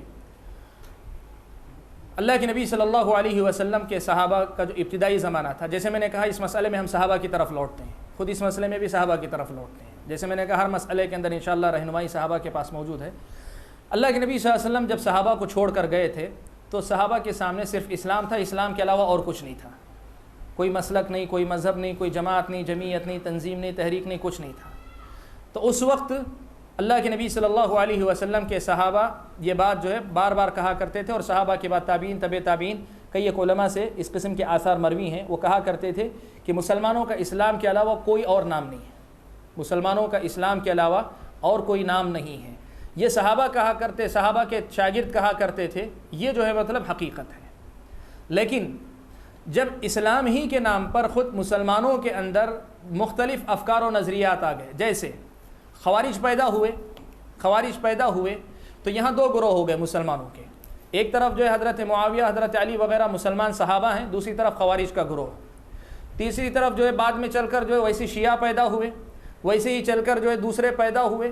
تو مختلف فرقے جب پیدا ہوئے تو اب یہ کہنا کہ اسلام میں مسلمان ہوں، صرف اس سے جو ہے وہ مقصد پورا نہیں ہو رہا تھا، جو مقصد جو شریعت کا مقصود ہے، جو شریعت کا مقصود ہے وہ ہے صحیح اسلام کی پہچان، لوگوں کے سامنے صحیح اسلام کی پہچان کروانا۔ اور آپ جانتے ہیں حقیقتوں کی جو پہچان ہوتی ہے ناموں سے ہوتی ہے، نام کوئی چیز نہیں، نام کی جو کوئی حیثیت نہیں، نام اصل میں کچھ حقائق کا ترجمان ہوا کرتا ہے۔ جب یہ معاملہ پیش آیا تب اہل علم نے جو ہے مطلب باقاعدہ فرق کرنا شروع کیا، صرف مسلمان کہہ کر بس نہیں کرتے تھے، باقاعدہ جو ہے اہل علم فرق کیا کرتے تھے کچھ ناموں کے ذریعے۔ جیسے آپ سورہ آل عمران کی جو ہے آیت کی تفسیر میں دیکھیں، اللہ تعالیٰ نے فرمایا یوم تبیض وجوہ وتسود وجوہ، اس دن کچھ چہرے جو ہے سفید ہوں گے، کچھ چہرے سیاہ پڑ جائیں گے، کچھ چہرے سفید ہوں گے، کچھ چہرے کالے ہو جائیں گے، قیامت کے دن کا تذکرہ کیا۔ ابن عباس رضی اللہ تعالیٰ عنہما نے اس آیت کی تفسیر کی تو کہا تبیض وجوہ اہل السنہ، اس دن اہل سنت کے چہرے جو ہے روشن ہو جائیں گے، اس دن اہل سنت کے چہرے روشن ہو جائیں گے۔ حضرت ابن عباس نے یہ کیوں نہیں کہا کہ مسلمانوں کے چہرے روشن ہو جائیں گے اور کافروں کے چہرے کالے ہو جائیں گے؟ وہ تو واضح بات ہے۔ حضرت ابن عباس رضی اللہ تعالیٰ عنہما یہ بتانا چاہتے ہیں کہ قیامت کے دن چہروں کی سفیدی ان کو نصیب ہوگی جو اسلام پر آنے کے بعد بھی اہل السنہ والجماعہ کے منہج پر جو باقی رہے گی۔ اس پیغام کو دینے کے لیے یہ اہل السنہ کی اصطلاح ضروری تھی، حضرت ابن عباس رضی اللہ تعالیٰ عنہما نے استعمال کیا۔ اسی لیے سلف صالحین کے زمانے کے بعد سے، یعنی حضرت صحابہ کے زمانہ، تابعین، تبع تابعین کے زمانے کے بعد سے یہ طریقہ ہمیشہ سے رہا ہے کہ انہوں نے جو ہے حقائق کو متعارف کروانے کے لیے نام دیا ہے۔ اور یہ بات ہوئی کہ جو اہل علم پہلے یہ کہا کرتے تھے کہ اسلام کے علاوہ کوئی اور نام نہیں ہے ان کا، انہی کے آثار میں یہ بات بعد کے زمانے میں آپ کو ملے گی۔ اس وقت نام مستحضر نہیں ہے۔ کئی علماء نے یہ بات کہی کہ اہل السنت لیس لهم اسم ولا لقب سوى الاسلام وما دل علیہ، اہل السنہ والجماعہ کا کوئی نام اور کوئی لقب نہیں ہے اسلام یا اسلام کے ہم معنی لفظ کے علاوہ۔ یہ بتانے کے لیے کہ صحیح اسلام کی ترجمانی کے لیے کوئی لفظ لایا جاتا ہے تو یہ نام لانا غلط نہیں ہے۔ تو آج جب یہ معنی جو ہے مطلب کہا جاتا ہے کہ سلفی یا جو ہے اہل حدیث وغیرہ جو بھی لفظ استعمال کیا جاتا ہے، اس کا ایک مقصد ہے، یہ کوئی مطلب گروہ بندی کے لیے نہیں، بلکہ یہ بتانے کے لیے کہ دین کی سمجھ کا وہ طریقہ جو صحابہ کے پاس تھا اس طریقے پر چلنے کی دعوت دیتے ہیں۔ آپ کہیں مسلمان ہیں تو سبھی مسلمان، مثال کے طور پہ آپ سے اگر کوئی بھائی کہے آپ نے جو ہے اللہ تعالیٰ نے آپ کو جو ہے مسئلہ سمجھایا کہ نہیں یہ مسئلہ غلط، وہ مسئلہ غلط، صحیح اسلام یہ ہے، کل آپ کو جو ہے جوڑنا جائے، کس سے کہا جائے نہیں مسلمانوں سے آپ جڑے رہیں، تو مسلمانوں میں وہ سارے شامل ہیں نا، وہ سارے کے سارے شامل ہیں۔ آج آپ سے مسئلہ پوچھے گا، کل کسی اور آدمی سے، کل کسی اور غلط فرقے سے، کل پرسوں کسی اور غلط فرقے سے، تو نام حقیقت میں منہج کی پہچان ہوتی ہے، اور جب منہج سے اتفاق ہو تو نام میں کوئی حرج نہیں ہے، نام میں کوئی حرج نہیں۔ اسی لیے جب بدعتیں بہت زیادہ پھیلنے لگی تو ان بدعتوں کا مقابلہ کیا صحابہ نے، صحابہ کے بعد تابعین نے، تبع تابعین نے، اور خاص طور پہ جو فن حدیث سے جڑے ہوئے علماء تھے، علماء اہل حدیث جو تھے یعنی محدثین کرام، ان کی جو ہے مطلب خدمات سب سے نمایاں تھی تمام فرقوں کے خلاف۔ آپ دیکھیں خوارج کے خلاف آپ کو باب ملے گا کچھ حدیث کی کتابوں میں، شیعہ کا جو ہے حب اہل بیت کے مسئلے پر ملے گا، تقدیر کے مسئلے پر آپ کو ملے گا، جتنے دین کے مسائل میں اختلاف ہوا ان کے زمانے میں ان سب کی تردید کی مقابلہ کیا محدثین کرام نے۔ اسی کو دیکھتے ہوئے علماء نے یہ بات کہی ان لم یکن اصحاب الحدیث فلا ادری من ہم، اگر یہ اس سے مراد نجات پانے والے گروہ سے اصحاب الحدیث نہ ہو تو میں نہیں جانتا کہ اور کون۔ کیوں کہا؟ اس لیے کہ صرف یہاں یہ کہہ کر کہ مسلمانوں کے علاوہ اور کچھ نہیں، مقصد پورا نہیں ہو رہا تھا۔ جو مقصد صحابہ کے زمانے میں بدعتوں کے آنے سے پہلے تو پورا ہوتا تھا، وہ بدعتوں کے آنے کے بعد پورا نہیں ہو رہا تھا۔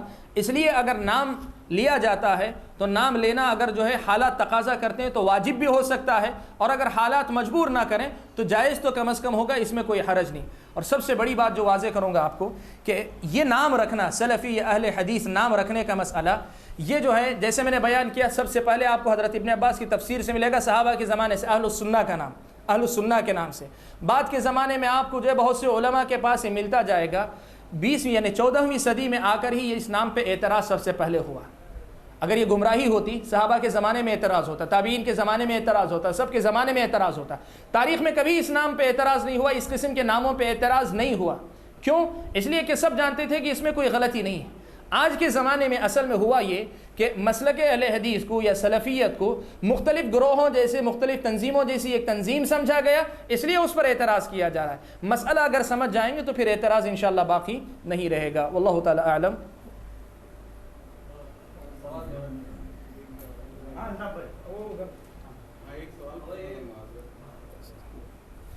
پوچھیں آپ.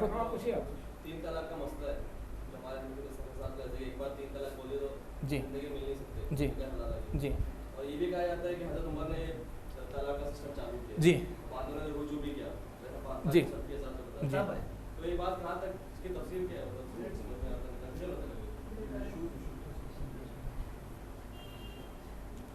مسئلہ جو ہے تین طلاق کا، میں احادیث ساری اکٹھا نہیں کو مختصر آپ کے سامنے خلاصہ اس کا صرف بتا دیتا ہوں، بات بہت واضح رہے گی. دیکھیں اللہ کے نبی صلی اللہ علیہ وسلم کے زمانے میں اگر کوئی تین طلاق دے دیتا ایک شمار کرتے تھے. ابو بکر کے زمانے میں ایک شمار کرتے تھے. حضرت عمر کی خلافت کے ابتدائی 2 سال تک تین طلاق کو ایک ہی شمار کرتے تھے. چھوڑ دیں. تو حضرت عمر کے زمانے میں بھی ابتدا میں ایک ہی طلاق شمار ہوتی تھی، 3 طلاق اگر دے دی جاتی. حضرت عمر ابن خطاب رضی اللہ تعالیٰ عنہ نے لوگوں کو جو ہے تنبیہ کی. لوگ حضرت عمر کے زمانے میں لوگوں نے جو اس کو ایک معاملہ جو ایک اسے تکیہ کلام بنا لیا تھا. کہیے بات کرتے جو اٹھتے ہی براہ راست طلاق دینے کا طریقہ یہ ہے کہ آدمی ایک طلاق دے اور اس کے بعد عدت گزرنے دے، رجوع کرے، یا پھر جو ہے مطلب انجام کو پہنچنے کے بعد طلاق دے. طلاق دینے کا جو طریقہ اس سے ہٹ کر ایک ساتھ 3 طلاق دینا غلط طریقہ تھا. اس غلط طریقے پہ لوگ بہت زیادہ چل رہے تھے.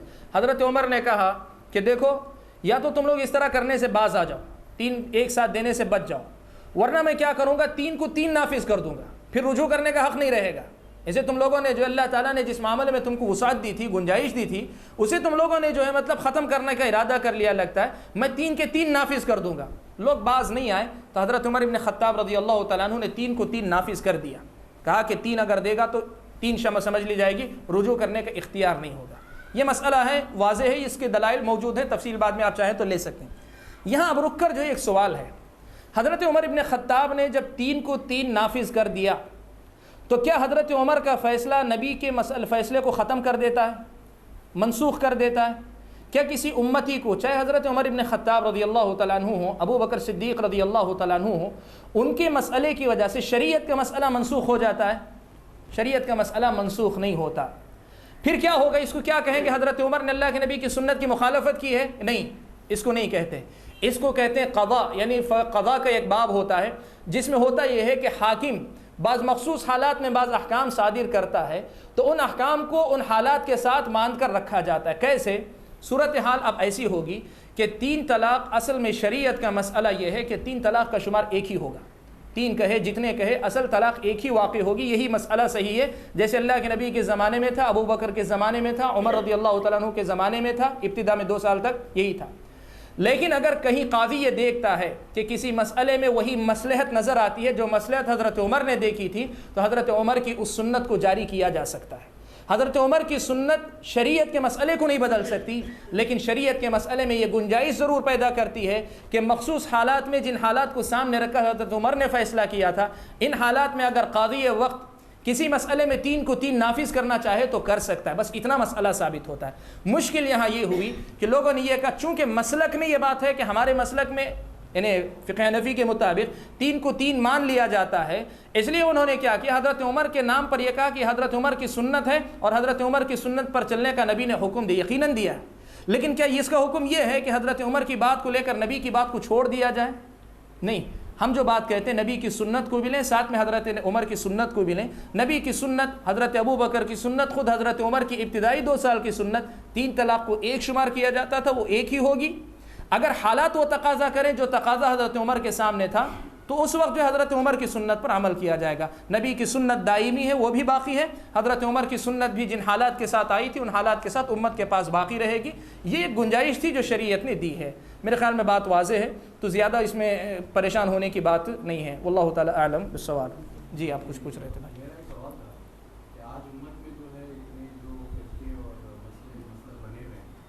سلسلے میں اگر جیسے علماء جو ہیں اپنے آپ کو کسی ایک مسئلہ سے جوڑتے ہیں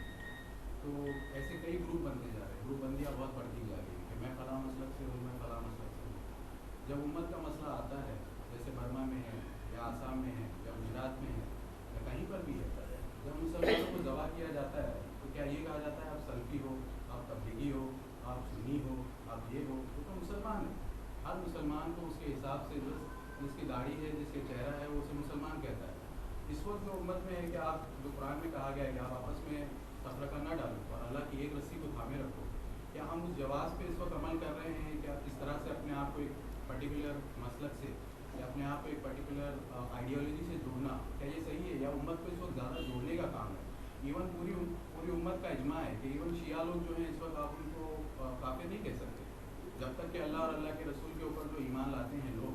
اور آج بھی اگر آپ دیکھیں اس وقت جو سارے پوری دنیا میں جو امریکہ ہے، جو اسرائیل ہے، جو اس کے خلاف لڑے ہوئے ہیں، وہ ایرانی لوگ لڑے ہوئے ہیں. اگر اس مسلک میں دیکھا جائے تو ایرانیوں کو ہم کہنا چاہیے کہ یہ تو پھر کافر ہے، کفار ہے، جبکہ آپ اہل سنت والجماعت کے جتنے علماء کو دیکھیں وہ تو ان کی گود میں جا کے بیٹھے ہوئے ہیں. سوال مسئلہ یہ ہے کہ کیا اس وقت اپنے آپ کو بانٹنا، اپنے آپ کو فرقوں اور مسلک میں بانٹنا یہ جائز ہے، یا ہمیں یہ کہنا کہ ہم مسلمان ہیں، اللہ اور اللہ کے نبی پہ ایمان لاتے ہیں، یہ زیادہ امپورٹنٹ ہے؟ سوال بہت اچھا کیے ہیں آپ، لیکن میں جو ہے آپ کا جواب دینے سے پہلے کچھ باتیں آپ کو بولتا ہوں اور امید ہے اسی جذبے سے سنیں گے. آپ جس جذبے سے آپ نے سوال کیا، آپ کے جذبے کی بڑی قدر ہے. لگتا ہے جو آپ کہہ رہے ہیں کہ امت کا ایک درد آپ کے اندر جو محسوس ہو رہا ہے وہ بہت اچھی چیز ہے، اس کو باقی رکھیے. دیکھیے ایک چیز بتاتا ہوں، کچھ باتیں آپ کی گفتگو میں ایسی آئیں جن کے متعلق میں جو ہے میری اپنی ناقص رائے، اور ان مسائل سے جو ہے اللہ کا فضل و کرم بہت گہرائی سے رشتہ رکھتے ہیں، جانتے ہیں. بہت سی باتوں میں آپ کی معلومات کا دار و مدار جو ہے اخبارات پر ہے، اخبار کی خبروں پر ہے. تو اس لیے اخبار کی خبروں پہ اعتماد کر کے جو ہے مطلب امت کے علماء، امت کے جو ہے مطلب یہ چاہے کسی بھی مکتب فکر سے متعلق ہو، یہ جو ذہن ہے اس سے جو ہے بچیں. میں ایک خاص تنبیہ جو کرنا چاہ رہا ہوں وہ یہ کہ اس وقت بہت سے مسلم نوجوانوں کو جو اس بات کا احساس نہیں ہے کہ میڈیا جو حقیقت میں انہی یہودیوں کے ہاتھ میں ہے، جن یہودیوں کے ساتھ کے خلاف نفرت کا جذبہ ہمارے نوجوانوں میں ہے، میڈیا ان کے ہاتھ میں ہے، اور وہ جو ہے میڈیا کے ذریعے ہمارے اپنے نوجوانوں کو جو ہے مطلب جذباتی بنانے کی پوری کوشش کر رہا ہے. ہمارے اپنے نوجوان اسی کی رو میں بہتے ہوئے جا رہے ہیں. یہ بہت بڑا مسئلہ ہے، خود ان کو ادراک نہیں. یعنی ہم جس کے خلاف جو ہے مطلب لڑنے کی بات کر رہے ہیں، جن کے خلاف ہم گفتگو کرنے کی بات کر رہے ہیں، ہم خود اس کا کھلونا بنے ہوئے بہت سے مقامات پہ ہمیں احساس نہیں ہے. تو اس قسم کی کچھ چیزیں آپ کی باتوں میں آئیں، میں وقت اس کو جو ہے زیادہ اس میں جانا نہیں چاہتے، اس لیے کہ آپ کا سوال اس سے زیادہ اہم ہے. تو یہ تنبیہ میں کہنا چاہوں گا کہ یاد رکھیں کہ اخبارات کی خبریں، میڈیا کی خبروں پر اس پر جو ہے بہت زیادہ آپ اعتماد کر کے اتنی بڑی بڑی باتیں سب پہ جو ہے حکم لگانے والا مزاج نہ رکھیں. دوسری بات، آپ نے پوچھا کہ اس وقت جو ہے مطلب کیا ضروری ہے. میرے خیال میں میرے موضوع میں ایک جگہ میں نے جو ہے مطلب بہت اہم مسئلہ اٹھایا تھا، پتہ نہیں آپ میری پوری گفتگو میں موجود تھے نہیں تھے، اگر موجود ہو نہ ہو تو ایک مرتبہ سن لیں آپ. اس میں نے وہ موضوع اٹھایا. میں نے کہا کہ جو ہے اللہ تبارک و تعالی، ایک طرف مسلمانوں کی یہ حالات ہیں اختلاف اور انتشار کے، اور اختلاف اور انتشار کو ختم کر کے ہی ہم اس کا مقابلہ کر سکتے ہیں. یہ جو حالات آپ نے کہا نا کہ برما کی بات کریں، آسام کی بات کریں، یا ہندوستان میں گجرات کی بات کریں، کسی اور جگہ کی بات کریں، یا یہ تاریخ ہے، بہت لمبی تاریخ ہے، ہم کو اتنے ہو چکے ہیں کہ مسلمانوں کو نام یاد نہیں کتنے مرتبہ ان کو جو ہے کاٹا پیٹا گیا. اور اللہ محفوظ رکھے، اللہ محفوظ رکھے. یہ حالات ایسے ہیں کہ آئندہ اور کتنی بار ہوگا اللہ بہتر جانتا ہے. تو ایسے حالات میں یہ جو بات ہے، یہ نقطہ بالکل صحیح ہے آپ کا کہ مسلمان ایک ہو کر ہی صحیح طریقے سے ان کا مقابلہ کر سکتے ہیں. اس پر بھی اتفاق، کوئی دو رائے نہیں. آپ کے جو بات کہنا پیغام ہے بہت واضح ہے اس میں. لیکن اس کے بعد جو مسئلہ تھا اس نقطے کو میں نے واضح کیا. میں نے کہا دیکھیے کہ آج جو اتحاد کا تصور امت میں ہے اور جو آپ نے بھی ذکر کیا وہ، اور شریعت نے جس اتحاد پہ مدد کا وعدہ کیا، دونوں میں بہت فرق ہے. آپ اور میں جو بات کر رہے ہیں، یعنی عوام کی بات کر رہا ہوں، جو ہے ہمارا مسئلہ یہ ہے، ان کو ان کے مسلک پہ باقی رکھو، ان کو اس کے عقیدے پہ باقی رکھو، ان کو اس عقیدے پہ باقی رکھو، سب کو اپنے اپنے پاس رکھو، رکھ کر جو ہے کیا کرو، صرف کسی ایک پلیٹ فارم پہ جمع ہو جاؤ تو جو ہے مطلب اتحاد ہو جائے گا. اسے اسلامی اتحاد نہیں کہتے، یہ بات یاد رکھیں آپ، اسے اسلامی اتحاد نہیں کہتے. یہ جو ہے مسلمانوں کے حالات کے مطابق وقتی ضرورت ضرور ہے، اور اس کی جو ہے آپ جتنے پرزور الفاظ میں کہیں ہم جو ہے تائید کرتے ہیں، اور یہ ہمارا پورا ریکارڈ ہے کہ ہم پوری کوشش کرتے ہیں کہ ایسے معاملات میں کبھی امت سے اختلاف نہیں ہونا چاہیے، جہاں دشمن کے ساتھ مقابلے کی بات ہو، کافر کے ساتھ مقابلے کی بات ہو. لیکن اس کو اسلامی اتحاد قرار دے کر اصل جو اسلامی اتحاد ہے، جو اصل اسلام کا پیغام ہے، اس کو چھوڑنے کی بات جو ہے وہ اصل غلطی ہے. بہت بڑا مسئلہ یہ ہے کہ اس مسئلے کو لے کر کافروں کے مسئلے سے ڈرا کر یا دوسروں کے مسئلے سے ڈرا کر جو اصل اسلام میں جو عقیدے کے اتحاد کی بات کہی گئی ہے، ایمان کے اتحاد کی بات کی گئی. یہ جو باتیں کہی گئی ہیں اس اتحاد کی طرف ہماری توجہ آج نہیں ہے, اور اس اتحاد پر لانے کے لیے کوشش کی جاتی ہے, تو اس کو اگر تفریقہ کا نام دیا جاتا ہے تو یہ غلط ہے. مت بتاتا ہوں بات واضح آپ کو اس کو. دیکھیے اللہ تعالیٰ نے فرمایا وَأَنْتُمُ الْأَعْلَوْنَ إِن كُنْتُم مُؤْمِنِينَ, تم ہی سربلند رہو گے, تم ہی جو ہے اونچے رہو گے. کب؟ ان كُنْتُم مُؤْمِنِينَ, اگر تم مومن ہو. مومن کا مطلب کیا ہے؟ آپ جو ہے مطلب ظاہری الفاظ, آپ سے مراد بھائی آپ اکیلے نہیں, ایک سوچ کی بات کر رہا ہوں میں. ایک بھائی جو کیا کہے گا کہ جو مطلب ایمان کا مطلب یہ کہ اللہ کو مانے, رسول کو مانے. لیکن سوال یہ ہے کہ جس اللہ تعالیٰ کو میں مانتا ہوں, کہ آپ بھی اسی اللہ تعالیٰ کے بارے میں مانتے ہیں؟ آپ کو میں بتاتا ہوں واضح الفاظ میں بتاتا ہوں کہ ایک امت کا طبقہ یہ مانتا ہے کہ اللہ تبارک و تعالیٰ عرش پر ہے, اللہ تعالیٰ کی ذات عرش پر ہے, اور دنیا میں جو مطلب جو کچھ ہو رہا ہے سب اللہ تعالیٰ کے علم میں ہے, اللہ تعالیٰ کے احاطے میں ہے, ساری باتیں کہتی ہیں. لیکن وہیں امت کا ایک طبقہ ہے جو یہ مانتا ہے کہ اللہ تبارک و تعالیٰ جو ہے, مسلمان جو ایمان لانے والے جن کو ہم کہیں مسلمان, ان کے اندر یہ مسئلہ ہے, وہ یہ کہتے ہیں کہ اللہ تبارک و تعالیٰ ہر جگہ موجود ہے, یہاں تک کہ ہر انسان کے اندر موجود ہے, میرے اندر موجود ہے, تیرے اندر موجود ہے. سوال یہ ہے کہ جس اللہ کو پہلا گروہ مانتا ہے اور جس اللہ کو دوسرا گروہ مانتے ہیں, کیا وہ دونوں ایک ہیں؟ ایسے اختلاف کو باقی رکھ کر, اور ایسے ہی آپ نے حوالہ دیا شیعہ کا, میں شیعہ کا نام ہی لے کر بولتا ہوں, شیعہ کا آپ نے حوالہ دیا. آپ کو معلوم ہے جس نبی کو وہ مانتے ہیں اور جس نبی کو ہم مانتے ہیں, کیا ان دو نبی کا تصور جو ہے نبی کے بارے میں, کیا دونوں کا ایک ہے؟ آپ جو ہے ان مسائل کو دیکھیں, اس لیے کہ ایمان جو کسی دعوے کا نام نہیں ہے. آپ نے کہہ دیا نعرہ لگا کر کے جو ہے میں مومن ہوں تو ہو گیا, ایسا مسئلہ نہیں. ایمان جو ہے وہ ہونا چاہیے جس پر اللہ اور اس کے رسول نے آپ کو اور مجھ کو چھوڑا ہے, وہی ایمان ہم اور آپ کو نجات دے گا, اسی ایمان سے ہم سربلند ہوں گے. وہ ایمان نہ ہو کر صرف ہم آپس میں مل جائیں گے, تو اللہ تعالیٰ نے ایک مقام پر قرآن مجید میں بہت بڑی بات کہی کہ اللہ تبارک و تعالیٰ نے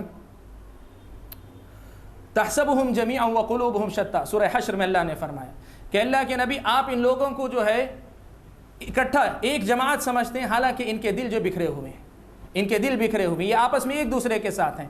آپ دیکھیں اس کا تجربہ امت نے کیا, اس کا تجربہ امت نے کیا. آپ کے سامنے میں عملی مثال پیش کرتا ہوں. افغانستان میں کیا ہوا, جب تک جو ہے روس تھا, سب لوگوں نے اپنے اختلافات بھلا کر لڑائی کی آپس میں. مختلف گروپ تھے افغانستان میں لڑنے والے, مختلف گروپ تھے. روس کے خلاف لڑنے کے لیے مختلف گروپوں نے لڑائی کی, سب کچھ ہوا. سب ہونے کے بعد روس جب شکست کھا کے بھاگا, تو جو بندوقیں جو ہے اسلحہ جو ہے روس کی طرف اٹھا ہوا تھا, آپس میں ایک دوسرے کی طرف اٹھ گیا. اگر وہ اتحاد تھا تو روس کے جانے کے ساتھ کیوں ختم ہو گیا؟ یہ اتحاد نہیں. میں نے جیسے کہا مشترکہ دشمن کے خلاف لڑنے کے لیے آپس میں ایک دوسرے کو ساتھ لے کر چلنے کی جو بات ہے, یہ ہماری اس وقت کی بہت بڑی ضرورت ہے. ہم اس کی جو ہے کمی نہیں, اس کے خلاف نہیں, ہم تو اس کو بڑھ چڑھ کر کہتے ہیں. بہت کوشش ہونی چاہیے, اور یہ ہونی چاہیے کہ جس وقت جو ہے دشمن, جیسے بھائی کہہ رہے تھے کہ وہ صرف داڑھی دیکھتا ہے, نہ سنی دیکھتا ہے, نہ سلفی, نہ شیعہ دیکھتا ہے, مسلمان کے نام پہ مارتا ہے. لڑنا چاہیے سب کو, ایک ساتھ ہو کر لڑنا چاہیے, اس سے انکار نہیں.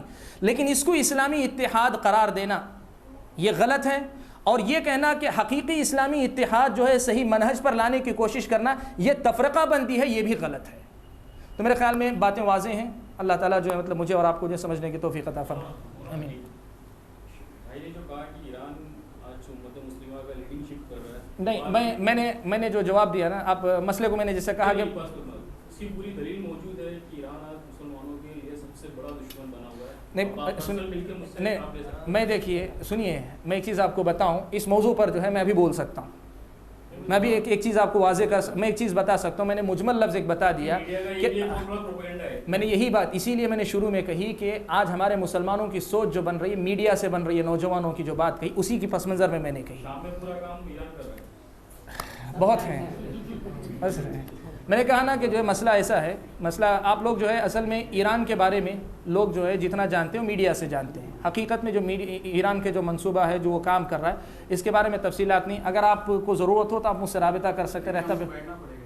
ہاں بیٹھیں گے انشاءاللہ, بیٹھیں گے اطمینان سے انشاءاللہ, بالکل کریں گے.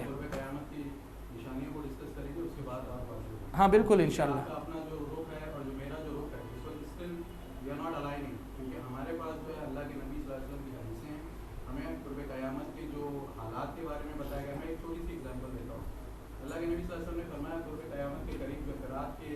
رات سے سونے کا ایک پہاڑ نکلے اور ہر 100 لوگ اس میں سے سونے کے پہاڑ میں اپنا حصہ تلاش کرنے لگے, جس میں سے 99 لوگ جو ہیں مارے جائیں گے.